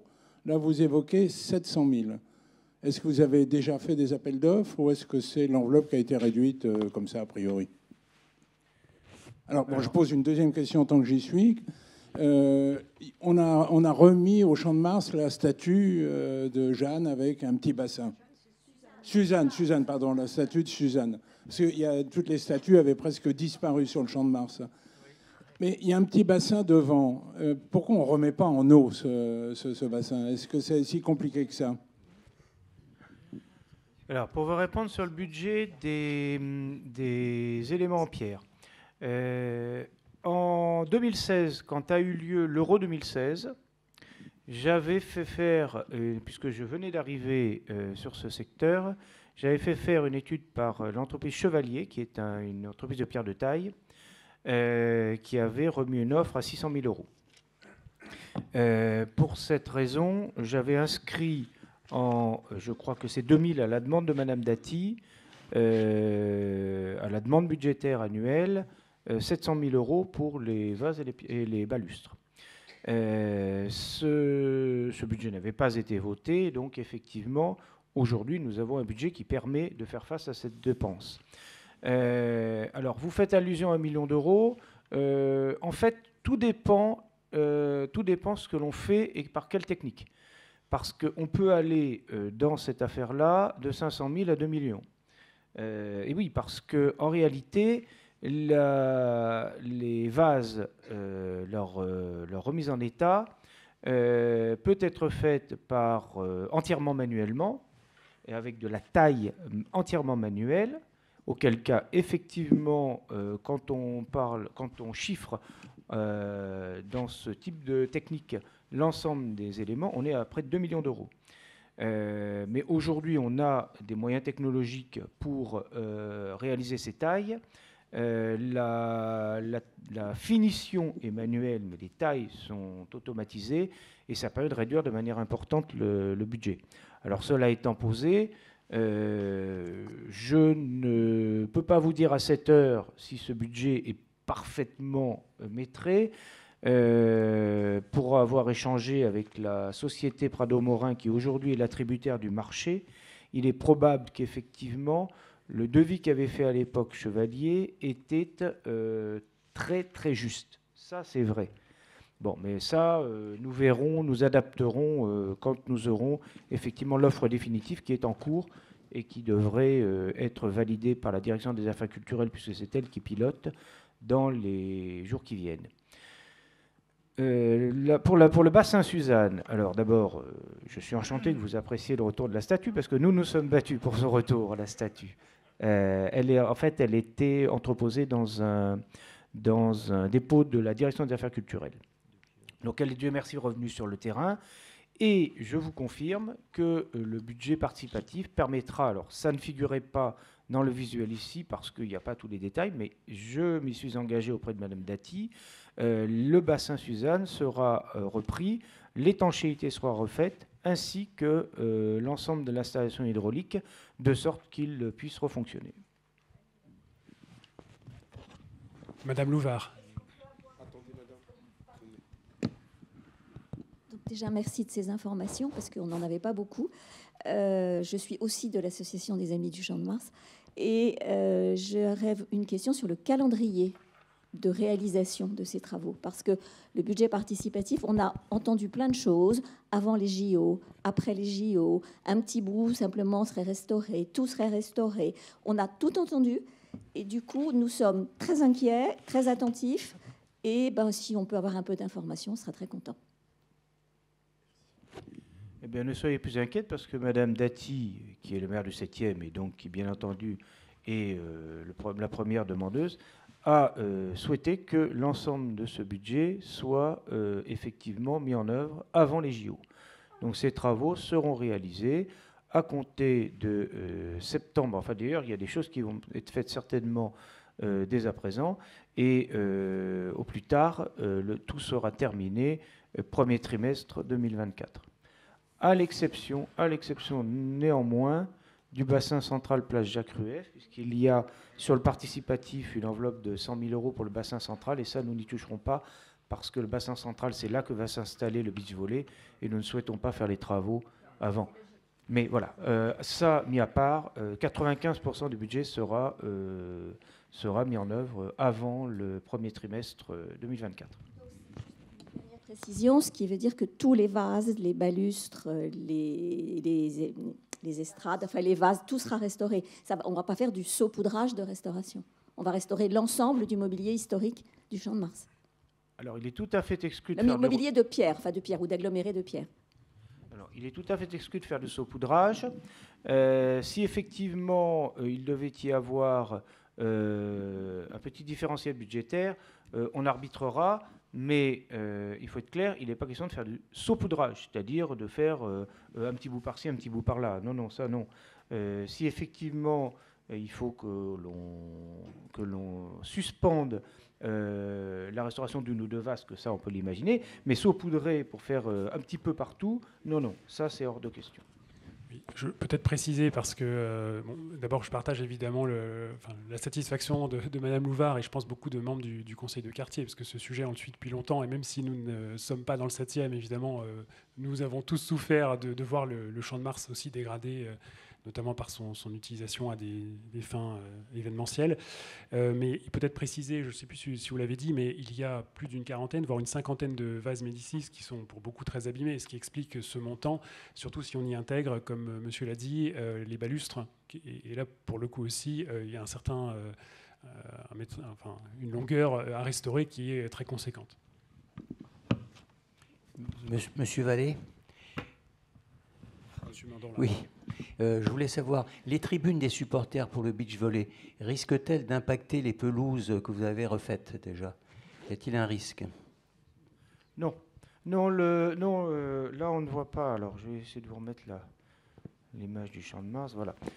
Non, le beach volley, enfin, il faut bien savoir que tout le Champ de Mars sera effectivement occupé par Paris 2024, mais le beach volley, avec les gradins, se limite au quadrilatère que vous voyez ici.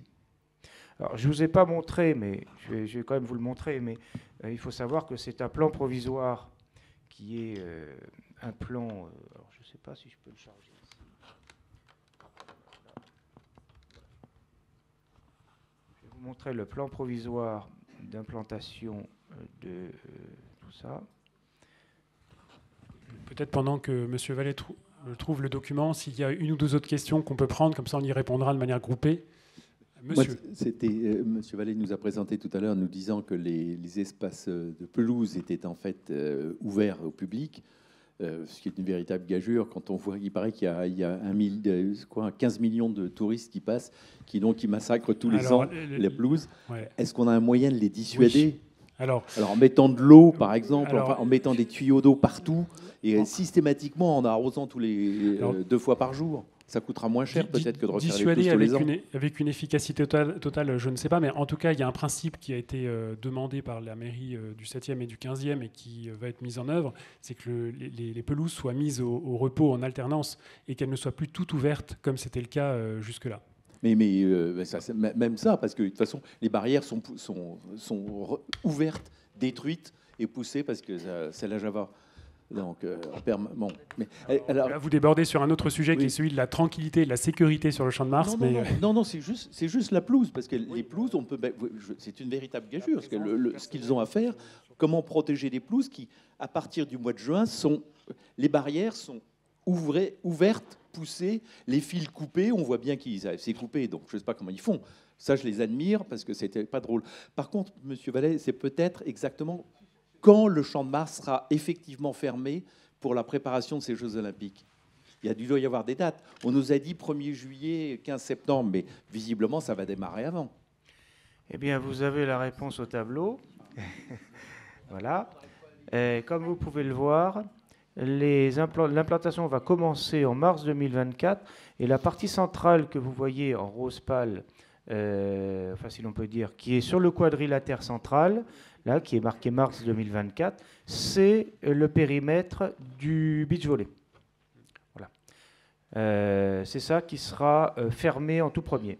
Et au fur et à mesure, il y a les phasages de fermeture, donc en mars, puis en avril, en juin. L'ensemble du parc sera fermé en juin. Voilà, vous avez le phasage. Et sur la protection, si on peut dire, des pelouses, est-ce que vous avez une précision à apporter? Alors, les pelouses sont au repos, sont en hivernage du 15 octobre au 15 avril et sont ouvertes au public du 15 avril au 15 octobre. Sur le Champ de Mars, évidemment, des pelouses ouvertes au public, ça veut dire des pelouses, bien entendu, très fréquentées, hein, ça c'est clair. Donc les pelouses ne sont pas clôturées en hiver, parce que d'abord ça représenterait des linéaires de clôture considérables, il faut aussi les mettre en œuvre, c'est un énorme travail. Et puis sur le plan visuel, ce serait quand même tout à fait déplorable d'avoir un Champ de Mars entièrement barriéré.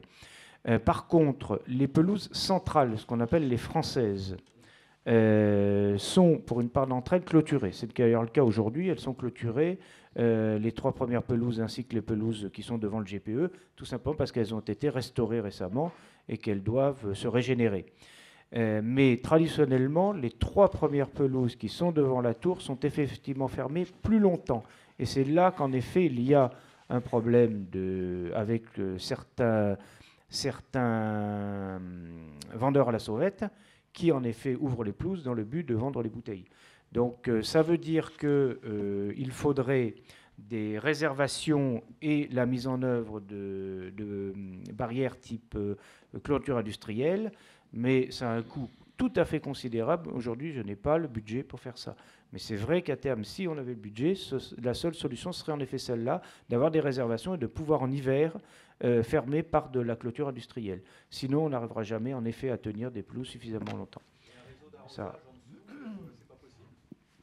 Pardon ? Un réseau d'arrosage en dessous sur les pelouses, ouvert 3 fois dans la journée. Ah non, mais cher monsieur, non, mais je vous rassure tout de suite.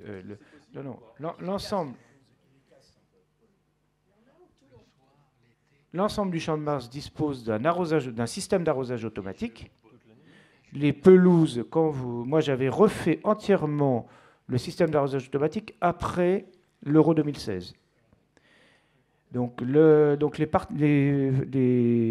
pelouses centrales qu'on appelle les françaises disposent d'un arrosage automatique entièrement refait fin 2016, qui est parfaitement opérationnel et qui fonctionne toute la nuit et même une partie de la matinée. Donc les pelouses sont arrosées, hein, n'imaginez pas que les pelouses ne sont pas arrosées. D'ailleurs, la consommation d'eau annuelle du Champ de Mars est assez conséquente. Hein. Donc non, je vous rassure tout de suite. Les pelouses sont bien entendu arrosées, elles ne sont pas laissées à l'abandon. Hein. C'est juste pour dissuader les gens de s'installer. Est-ce qu'il y a encore des questions dans la salle? Monsieur Audierne, encore une. Monsieur aussi. Oui, en fait, c'est 2 précisions. Quand vous parlez du budget pour la restauration, notamment des vases Médicis, ça comprend aussi les bancs qui sont à côté, enfin qui sont de chaque côté et qui ont tendance à s'effondrer.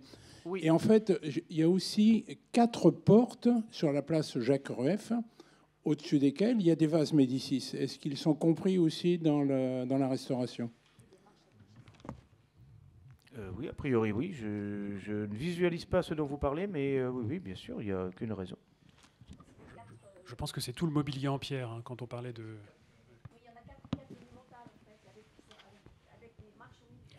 La réponse est oui. La réponse est oui. Oui.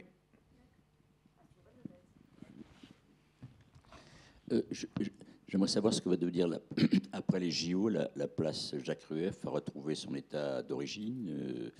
J'aimerais savoir ce que va devenir cette place. Et deuxième chose, c'est un exemple parmi d'autres, mais il y avait un beau peuplier assez grand sur le Champ de Mars il y a 2 ou 3 ans, vers l'école militaire, seul, solitaire, un peu après, à un quart du trajet vers la Tour Eiffel. Et il a disparu. J'aimerais savoir pourquoi il a disparu. C'est par sécurité.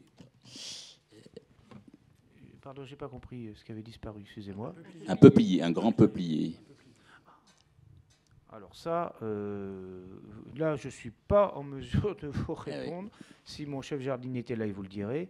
Je suis absolument désolé, mais le peuplier est quand même une essence qui est assez fragile. Hein. Ce ne sont pas des arbres qui vivent plusieurs siècles, hein, les peupliers.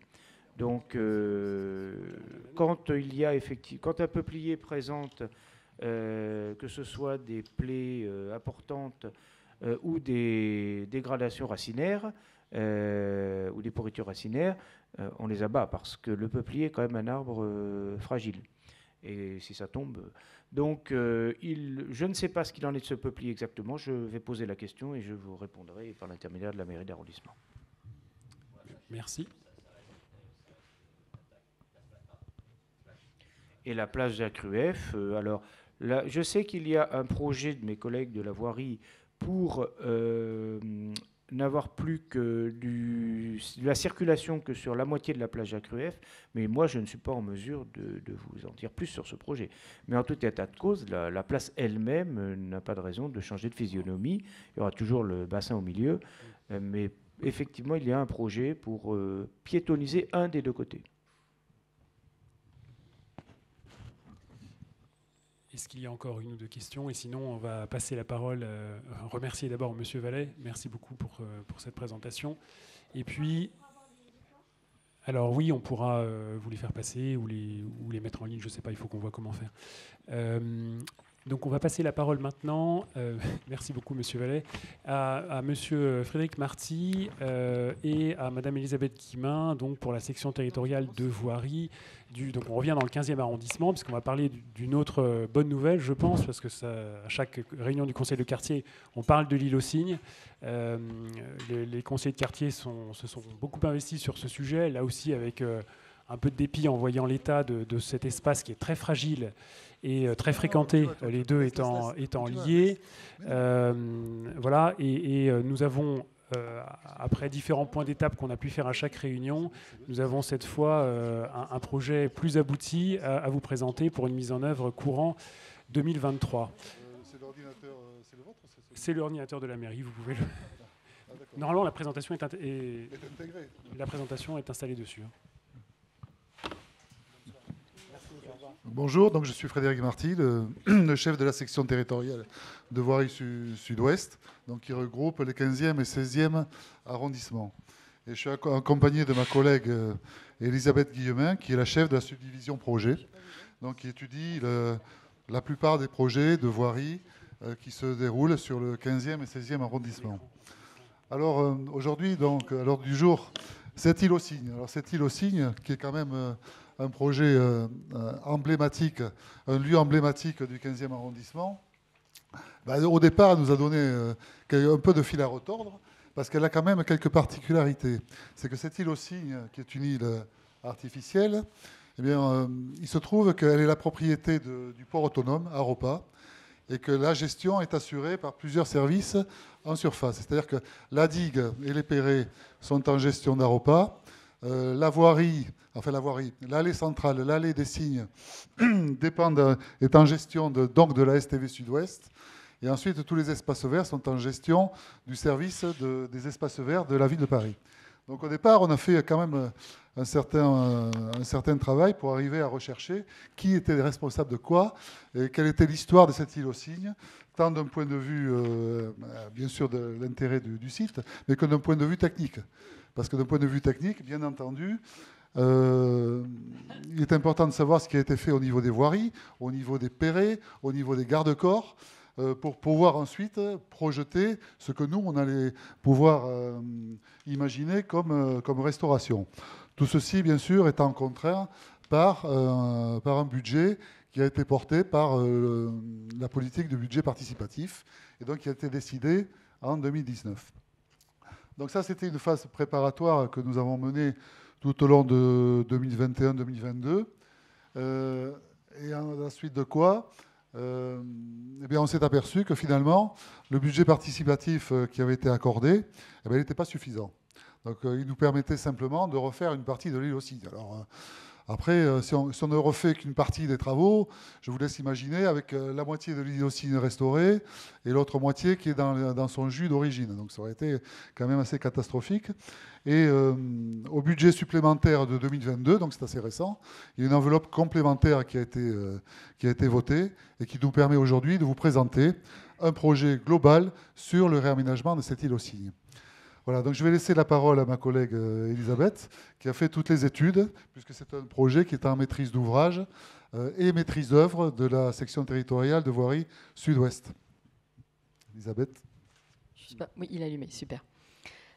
Donc, je vais commencer par un petit historique de cette île. Qui est une île anciennement dite digue de Grenelle. Elle est artificielle, elle a une superficie d'environ 1 hectare 3. Elle est longue de 890 mètres et non pas 850 comme je l'ai mis sur le PowerPoint, sur environ 11 mètres de large.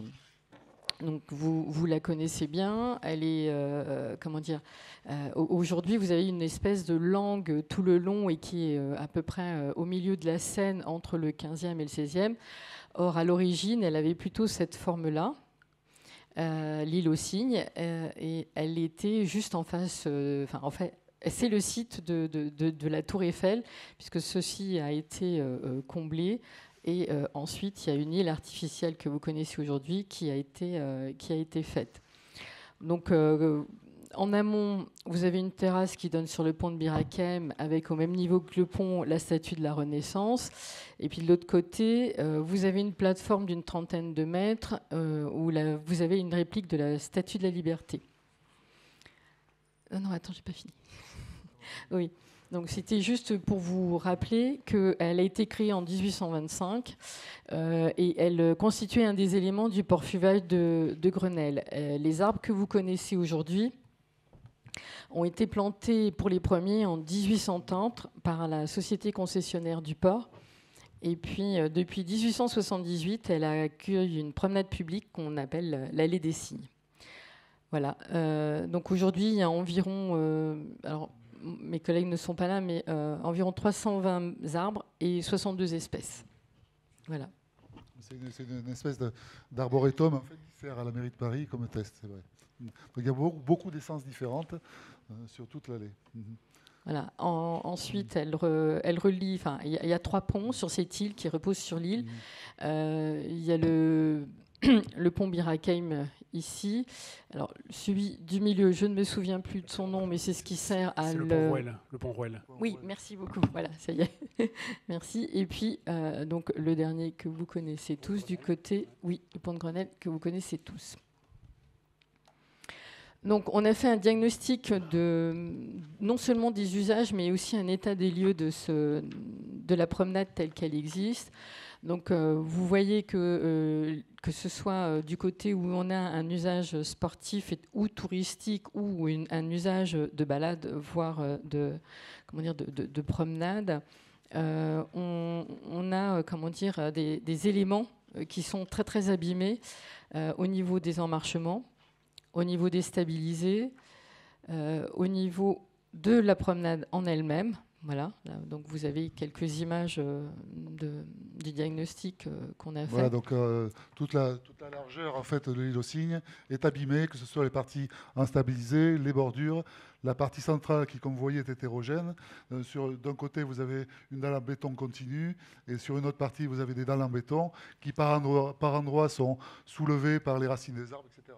Donc, de toute façon, tout est en mauvais état, sans oublier, bien sûr, les pieds d'arbres et les garde-corps. Oui, alors c'est une île qui est sous l'eau quand il y a des crues. Donc elle subit aussi l'assaut du fleuve quand il y a les crues. Et elle est faite d'enrochement. Donc à chaque fois, il faut remettre en état et bien vérifier que tout est stabilisé. Donc là, vous voyez un banc. Ce sont les bandits américains, puisqu'ils ont été offerts comme la Statue de la Liberté par des personnes des États-Unis ou des Français des États-Unis. Donc là, je continue à vous montrer un petit peu ce qu'il en était. Donc, comme le disait M. Marty, Au budget participatif 2019, il a été retenu de faire une rénovation de l'île aussi. Bon, ensuite, ça a été mis un petit peu en stand-by avec le Covid. Mais bon, voilà, on a remis ce projet au goût du jour. Et puis, l'objectif étant donc de réfectionner le cheminement central, de faire une accessibilité PMR, de rénover les bancs, de réfectionner les escaliers et puis de changer les garde-corps. Donc voilà, donc là, vous avez le côté Statue de la Liberté, avec des reprises de tout ce qui est en stabilisé, à nouveau en stabilisé. On reprend effectivement les pierres et puis ensuite, voilà, on rénove toute l'allée centrale en enrobé clair. Donc on vous montrera un petit peu après un peu ce que ça peut donner. Donc cette rénovation comprend la rénovation des bordures, la création de plateformes pour permettre l'accessibilité au niveau des bancs et donc qu'une personne éventuellement en fauteuil puisse s'asseoir à côté de personnes qui seraient sur les bancs. Un changement des garde-corps, comme je vous le disais, et puis une remise en peinture de l'éclairage et un remplacement de tout ce qui est luminaire qui serait abîmé. Donc là, vous avez un petit profil de la promenade. Donc là, ce sont les garde-corps, les bancs, la promenade, et puis on a quelques petits embarcadères qui existent actuellement, qui sont utilisés par Aropa, Port de Paris, anciennement Port de Paris, pardon, au fur et à mesure sur toute la longueur de l'île, pardon. Là, c'est un petit profil de ce qui est proposé en termes de plateforme autour des bancs.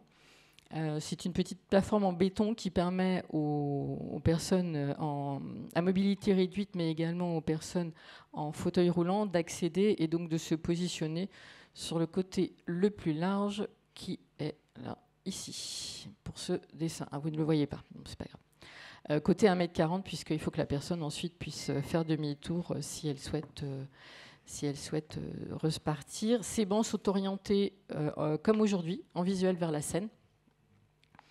Donc c'est un choix qui a été fait.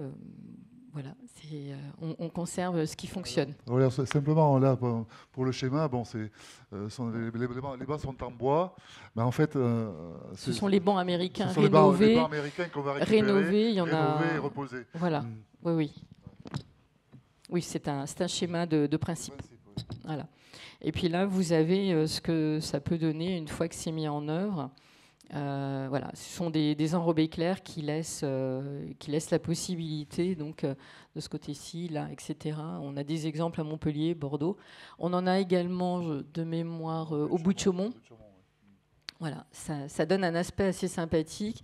Et puis, comme vous le voyez, de la même manière, les bordures qui seront entre l'enrobé clair, donc la promenade, et les espaces verts seront tout à niveau. Voilà. Ce qui permet aussi, en redonnant un profil légèrement bombé, de bien évacuer l'eau qui sera sur la promenade et d'éviter qu'elle reste stagnante sur cette promenade. D'éviter l'effet piscine qu'on a aujourd'hui. Oui, c'est aussi un des objectifs, c'est-à-dire on ne se contente pas de rénover, on essaye aussi d'améliorer la situation de manière à ce qu'on ne se retrouve pas avec les mêmes problèmes qu'avant. Excusez-moi, mais je vous en prie. Pas vu sur votre dessin là. Précédent ? Les fontaines, est-ce que vous pensez pouvoir mettre des fontaines ? Non. Non. C'est pas aujourd'hui prévu. Non, il n'y a pas de toilettes non plus. Non plus. Donc ce sont les dessous de pont qui servent de toilettes. Alors sur 800 mètres, sur 890 mètres, vous n'êtes pas capable de mettre une toilette. C'est pas une question de capacité. Alors il y a tous les sportifs. Sous la statue de la liberté, comment ils font ? Je vous propose peut-être de... Oui, on va noter. On termine la présentation. C'est des purs esprits. Purs esprits. Donc là, vous voyez les bancs à gauche, les bancs américains. Normalement, ils seront tous rénovés. Et si d'aventure, il y avait un souci sur un banc qu'on ne pourrait pas remettre pour des raisons diverses et variées, un autre type de banc qui s'en approche et qui pourrait se substituer si besoin. Donc, je vais vous montrer un petit peu le calendrier. Donc, les études seront terminés avec toutes les autorisations pour avril 2023. Et puis les travaux devraient commencer à la mi-mai pour se terminer fin août. Enfin non, pardon, début des travaux, c'est la préparation entre mai et août, et avec une fin des travaux plutôt vers la fin de l'année. Bon, après, avec le volet paysager. Avec le volet paysager de tout ce qui est un peu avec les arbres. Et puis, on vous parlait budget tout à l'heure. Donc, le premier budget voté était de 105 000 € en 2019. La mairie d'arrondissement a obtenu une rallonge d'1 million d'euros, ce qui fait qu'aujourd'hui, on dispose d'un budget total de 1 500 000 €, ce qui est beaucoup plus conséquent pour faire tout ce travail. C'est tellement cher qu'il ne faut rien demander de plus, parce que les toilettes, ça serait cher. Hein. Et deux fontaines pour les sportifs, c'est même pas possible. Alors, pourquoi c'est pas l'eau qui manque? Ce sont des choses. Non. En fait, pour mettre des toilettes, il faut un raccordement. 1,5 million. 1,5 million. 1,5 million sur 1 km sur une île qui fait 1 km de long, hein, monsieur. C'est-à-dire qu'il y a 2 km de garde-corps, par exemple, à remplacer. 2 km de garde-corps. 2 km de garde-corps, et je veux dire, pour alimenter les toilettes, il faut de l'eau, et ensuite il faut de l'évacuation. Et alors, on ne peut pas faire venir de l'eau. À notre époque, on va sur la Lune et on n'est pas capable de faire venir de l'eau sur l'île au Cygne. Le coût est très important. Techniquement, tout est faisable. Tout est faisable, voilà. Mais après, ça a un coût. C'est bien entendu, monsieur, parce qu'effectivement, vous vous posez souvent cette question, donc j'ai bien noté que c'était un sujet. Je note les toilettes. Oui, on peut voir techniquement. Voilà. Madame, oui. Oui, moi j'avais 3 questions. La première, c'était, vous avez parlé de l'accessibilité. Vous pourriez développer un peu, est-ce que c'est l'accessibilité à l'île aux Cygnes, c'est-à-dire de l'autre côté, du côté du pont, où là il y a un escalier, ça finit, voilà. Non, il faut préciser les choses, parce que voilà. Et on ne peut pas aller à la plateforme en bas aussi, il y a des escaliers. Donc l'accessibilité, en fait, c'est limité à quoi quand vous parlez d'accessibilité? C'est uniquement autour des bancs, c'est ça? Elle est uniquement côté Statue de la Liberté, parce que de l'autre côté, on n'a pas l'emprise suffisante pour faire une rampe. En fait, mais des deux côtés, il y a des escaliers, en fait. Oui. L'accessibilité, madame, c'est la descente qui existe aujourd'hui par un plan incliné du pont de Grenelle qui permet de faire toute l'allée aux Cygnes d'un bout à l'autre. En revanche, en effet, ce budget qui peut paraître en effet très conséquent ne permet pas. Il y a eu des demandes d'installer un ascenseur sur le pont de Birakem. C'est pas du tout envisagé ni possible dans ce budget-là, ni d'accéder effectivement à l'esplanade de la Statue de la Liberté, parce que là aussi, effectivement, comme vous le dites très bien, il y a 2 volets de marche pour y accéder qui sont d'ailleurs abîmés, qui feront l'objet. Donc l'accessibilité, c'est toute l'allée aux Cygnes et les bancs qui s'y trouvent. C'est un peu embêtant quand même la plateforme, parce qu'à une époque, on avait parlé de faire des matchs, des tas de choses, des championnats. Mais en fait, c'est un peu discriminatoire si la personne la PMR ne peut pas accéder en bas. Donc moi, il me semblait que c'était une priorité quand même d'accessibilité partout. Bon, ça, c'était ma première remarque. Dans ce budget-là, objectivement, non. Nous avons eu... si vous suivez peut-être les débats de ce conseil de quartier, je crois que c'est le cas. Effectivement, pendant 2 ans, on parlait du projet de l'île aux Cygnes, mais nous ne voyions pas le bout parce qu'on avait un budget participatif de 500 000 € qui permettait, comme le disait M. Marty, uniquement de faire une partie de l'allée. Donc voilà, on a obtenu, mais de haute lutte, un petit peu plus pour pouvoir faire quelque chose de conséquent. Après, c'est une première étape. Peut-être que d'autres aménagements pourront être faits ensuite et nous pourrons... voilà, mais il nous semblait urgent de ne pas laisser cette île qui est vraiment dans un état vraiment déplorable, et des plaintes comme adjoint de quartier, j'en reçois tous les jours sur ce sujet. Donc voilà, je pense que... Mais vous avez raison, bien sûr, c'est d'abord une remise en état. Et je voulais insister là-dessus. Il ne s'agit pas de transformer, de changer les usages de cette île, mais vraiment de respecter son patrimoine, son identité, jusque dans la couleur des bancs, d'ailleurs, que vous retrouverez, qui est ce bleu spécifique à l'île aux Cygnes et au quai de Seine, et aux lampadaires, d'ailleurs. Voilà, mais je note votre question, parce que c'est vrai qu'elle revient, et vous n'êtes pas la seule à la poser. On pourrait faire une petite pente près des marches, vous savez, même si elle n'est pas conforme, mais ça peut aider aussi pour les poussettes, il n'y a pas que les PMR. Donc ça évite d'avoir les poussettes, de se porter le gamin plus la poussette. Une petite pente, vous voyez, on peut faire des petites choses quand même, on n'est pas obligé de faire des grands... voilà. Oui, en revanche, il faut quand même savoir qu'en termes d'accessibilité, on est tenu de respecter un certain nombre de choses. Je sais bien. Donc, c'est mieux que rien, je veux dire. Voilà, oui, ça. bien sûr. Ça peut aider les poussettes. Voilà. Bien sûr, bien sûr. C'est un débat qu'on a eu entre nous, d'ailleurs. C'est vrai, c'est vrai. D'ailleurs, pour être franc, la pente, enfin le plan incliné qui descend sur l'île aussi n'est lui-même pas conforme. Donc la pente est supérieure à ce qui... Donc voilà, ça c'est encore un autre budget. Oui, on n'en est pas là. Tout à fait. Donc l'autre chose, c'était, il y a effectivement beaucoup de joggeurs, beaucoup de sportifs. Est-ce qu'on peut imaginer de faire des allées de chaque côté avec un revêtement un peu souple? Parce qu'en fait, on se gêne mutuellement quand on se balade. On est toujours bousculé par les joggeurs. C'est très bien qu'ils soient là. Mais d'abord, c'est mauvais pour les genoux de courir sur du dur. Donc, est-ce qu'on ne pourrait pas de chaque côté envisager un revêtement souple, ce qu'il y a un peu à Suzanne Langlaine, c'est-à-dire quelque chose de plus confortable? Donc, alors, en fait, on ne s'en rend pas vraiment compte, mais quand on est sur place, c'est assez visible. L'espace est très contraint. On n'a pas beaucoup d'espace. On a beaucoup d'arbres, un système racinaire extrêmement développé. D'ailleurs, ça va faire l'objet en interne d'une réunion pour voir comment on pourra tout refaire en préservant les arbres, mais en même temps en préservant la possibilité de s'asseoir, de se promener, etc.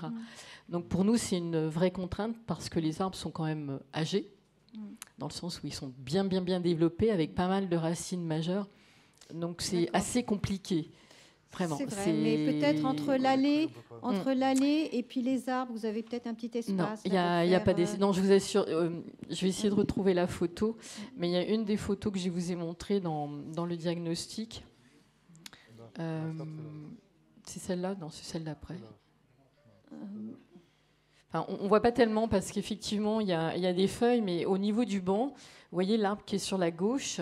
En fait, je me lève.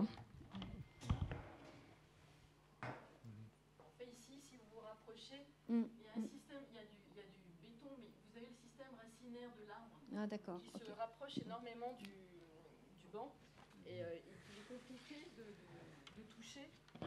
Les systèmes racinaires sont très compliqués de toucher parce que si vous coupez une racine majeure, peu de temps après, l'arbre meurt. Donc là, pour le coup, on a un vrai arboretum avec 62 espèces. L'objectif, c'est d'essayer de les garder en meilleur état possible, le plus longtemps possible. Donc c'est un petit peu... Oui, si on peut, d'ailleurs, on complétera, mais on verra ça avec nos collègues des espaces verts. Mais effectivement, l'objectif, c'est déjà de faire ça. Et puis, il ne faut pas oublier que le propriétaire de l'île est quand même Aropa et qu'on travaille sur leur domaine. Donc tous les travaux que l'on fait sont soumis à leur approbation. Bon, je pense que s'il y avait une possibilité, il dirait pas non, mais c'est malgré tout un espace qui fait au plus large, et à l'exception des deux pointes, au plus large fait 11 mètres. En soi, c'est pas très large. Voilà. Et la troisième remarque, c'était sur les fontaines, parce que c'est vrai que c'est absolument pas pensable de ne pas avoir de fontaine. Surtout, on a eu la période Covid où on disait qu'il fallait constamment se laver les mains, qu'il fallait de l'eau. Enfin, là, je trouve que comment c'est possible de concevoir un projet de cette ampleur sans concevoir des fontaines, alors qu'on a les joggeurs, on a les promeneurs, on a tout ça. Là, il faut vraiment que vous preniez la tête pour trouver une solution, parce que c'est pas possible. C'est la même problématique que pour les toilettes, en fait. Il nous faut amener de l'eau. Aujourd'hui, on n'a pas pas de point d'eau qu'on puisse raccorder, sinon le raccordement au réseau qui existe est extrêmement compliqué. Mais bon, c'est quelque chose qu'on va faire remonter. Et puis, parce que les fontaines, c'est l'eau potable, alors qu'on peut peut-être trouver une autre solution pour les toilettes. Vous voyez, c'est pas tout à fait la même chose. Hein, vous voyez, voilà. Oui, parce qu'il faut aussi évacuer les eaux usées. Donc voilà. Nous prenons note. Voilà, on prend note de ces points pour peut-être une autre tranche dans quelques années de travaux complémentaires. Madame. Oui, donc en fait, à un moment, j'avais entendu qu'il fallait avoir des modèles de garde-corps assez spécifiques pour que, par exemple, les oiseaux, bon, parfois ils marchent, et qu'ils puissent passer d'une rive à l'autre au sol. Est-ce que le modèle de garde-corps qui a été choisi prend en compte la faune, alors, si on peut dire? Le modèle de garde-corps, si vous souhaitez le voir, est côté Birakem au niveau de l'embarcadère d'Aropa. Il a été approuvé par les ABF, puisque, comme vous le savez, comme vous l'expliquait Monsieur Vallet tout à l'heure, on est très contraint par les ABF. Donc c'est ce modèle de garde-corps que l'on va mettre tout le long, avec des spécificités de petits portillons au niveau des emmarchements qui existent et qui permettent à quelqu'un qui tomberait dans la Seine de sortir de l'eau et de retrouver la terre ferme. Voilà, c'est ce sur modèle les garde-corps, il y a une de question garde-corps. de hauteur, parce qu'ils sont pas. Oui, leur hauteur n'est pas conforme aujourd'hui, premièrement. Aujourd'hui, non. Et deuxièmement, Madame le disait tout à l'heure, l'île est presque chaque hiver inondée, donc il faut que les garde-corps permettent l'évacuation de l'eau, pas seulement effectivement les passages d'animaux éventuellement. Donc ça contraint effectivement pas mal les choses. Et des essais avaient été faits avec les prédécesseurs de Monsieur Marty, mais voilà, ils n'ont pas été concluants. Donc on est revenu à quelque chose de très classique. Oui, si vous souhaitez les voir, il suffit d'aller au niveau de côté Birakem, où il y a l'embarcadère d'Aropa. Et c'est ce type de garde-corps qui a été validé, donc qui est avec la hauteur la hauteur requise en termes de protection, qui seront installés. Voilà, je vous en prie.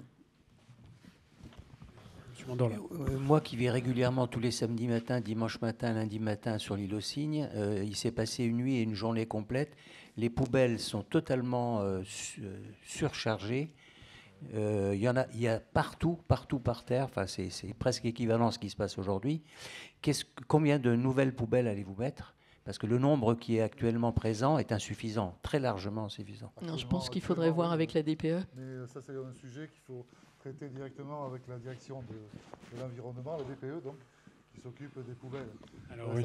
Sachez cependant que on est aussi contraint, parce que l'île aux Cygnes, on ne peut pas descendre n'importe quel véhicule sur l'île aux Cygnes. C'est maximum 3,5 tonnes. Donc on est limité en termes de véhicules qui viennent évacuer les poubelles. Maintenant, l'implantation des poubelles, il faut voir ça avec la DPE, c'est eux qui vont gérer ce problème-là. Mais sachez quand même que ce soit pour l'approvisionnement, que ce soit pour l'évacuation des poubelles ou pour les espaces verts, ce sont des engins qui font maximum 3,5 tonnes.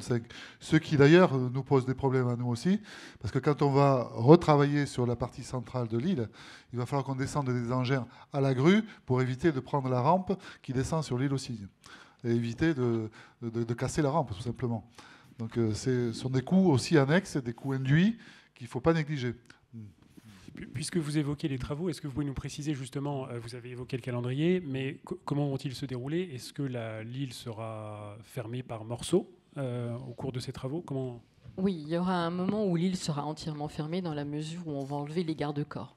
Ce sont des garde-corps donc de protection pour tout le monde, donc on ne peut pas se permettre de laisser l'accessibilité, y compris pendant les travaux. C'est-à-dire que quand on travaillera sur les garde-corps et qu'on les modifiera, qu'on les changera, ce sera, je pense, mais tu pourras me contredire si besoin, mais normalement, il n'y aura pas d'autres entreprises ni deux personnes qui pourront s'approcher, puisqu'il n'y aura aucune protection.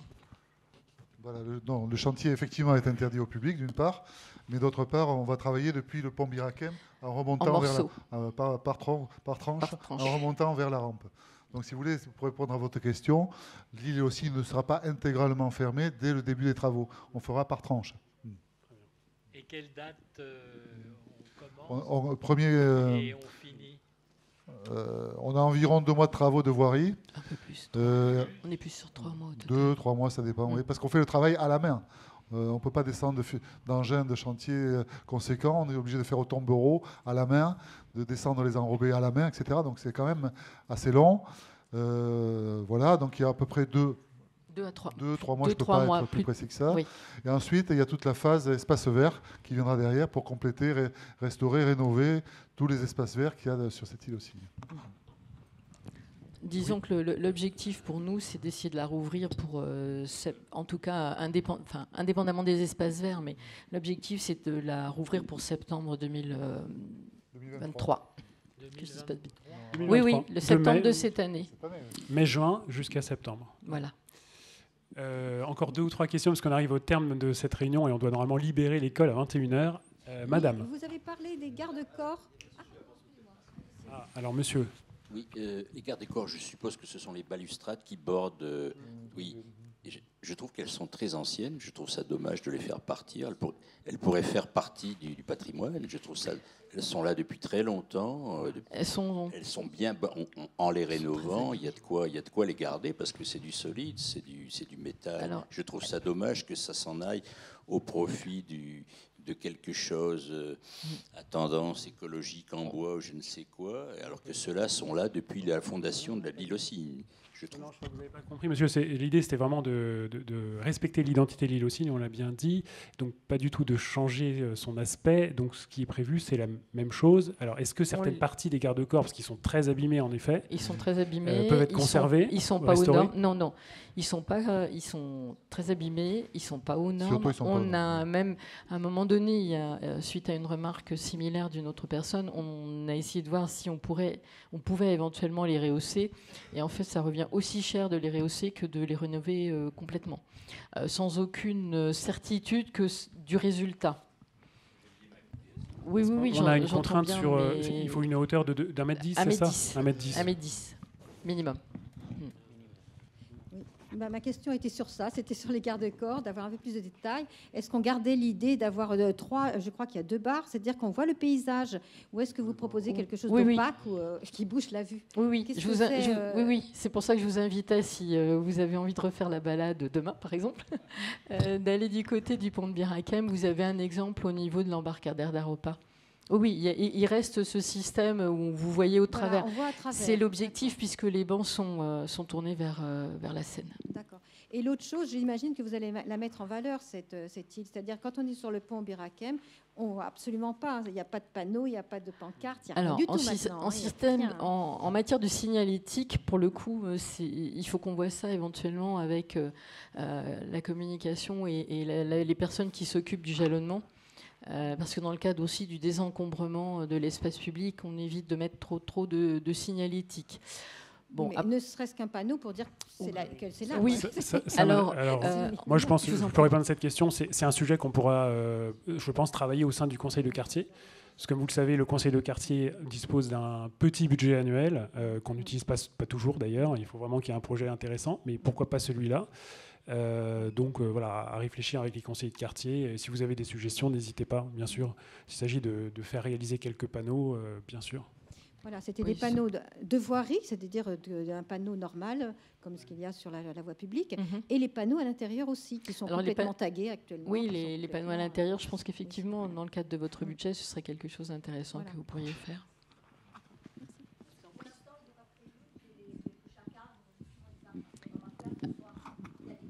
Oui, il y en a qui existent, mais si ça doit être refait, ce sera refait en même temps que tout ce qui est un peu espace vert avec nos collègues de l'ADEME. D'accord, donc ça a été envisagé de garder un peu une signalétique d'information pour les enfants, pour les gens qui se promènent.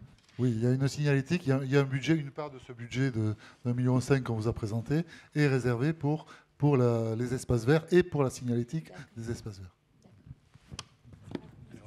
S'il n'y a pas d'autres questions, écoutez, je vous remercie tous et je remercie tout spécialement donc Madame Guillemin et Monsieur Marty d'avoir parce que certains projets tiennent aussi à l'impulsion que les services peuvent donner avec les élus. Donc merci pour tout le travail qui a été fait.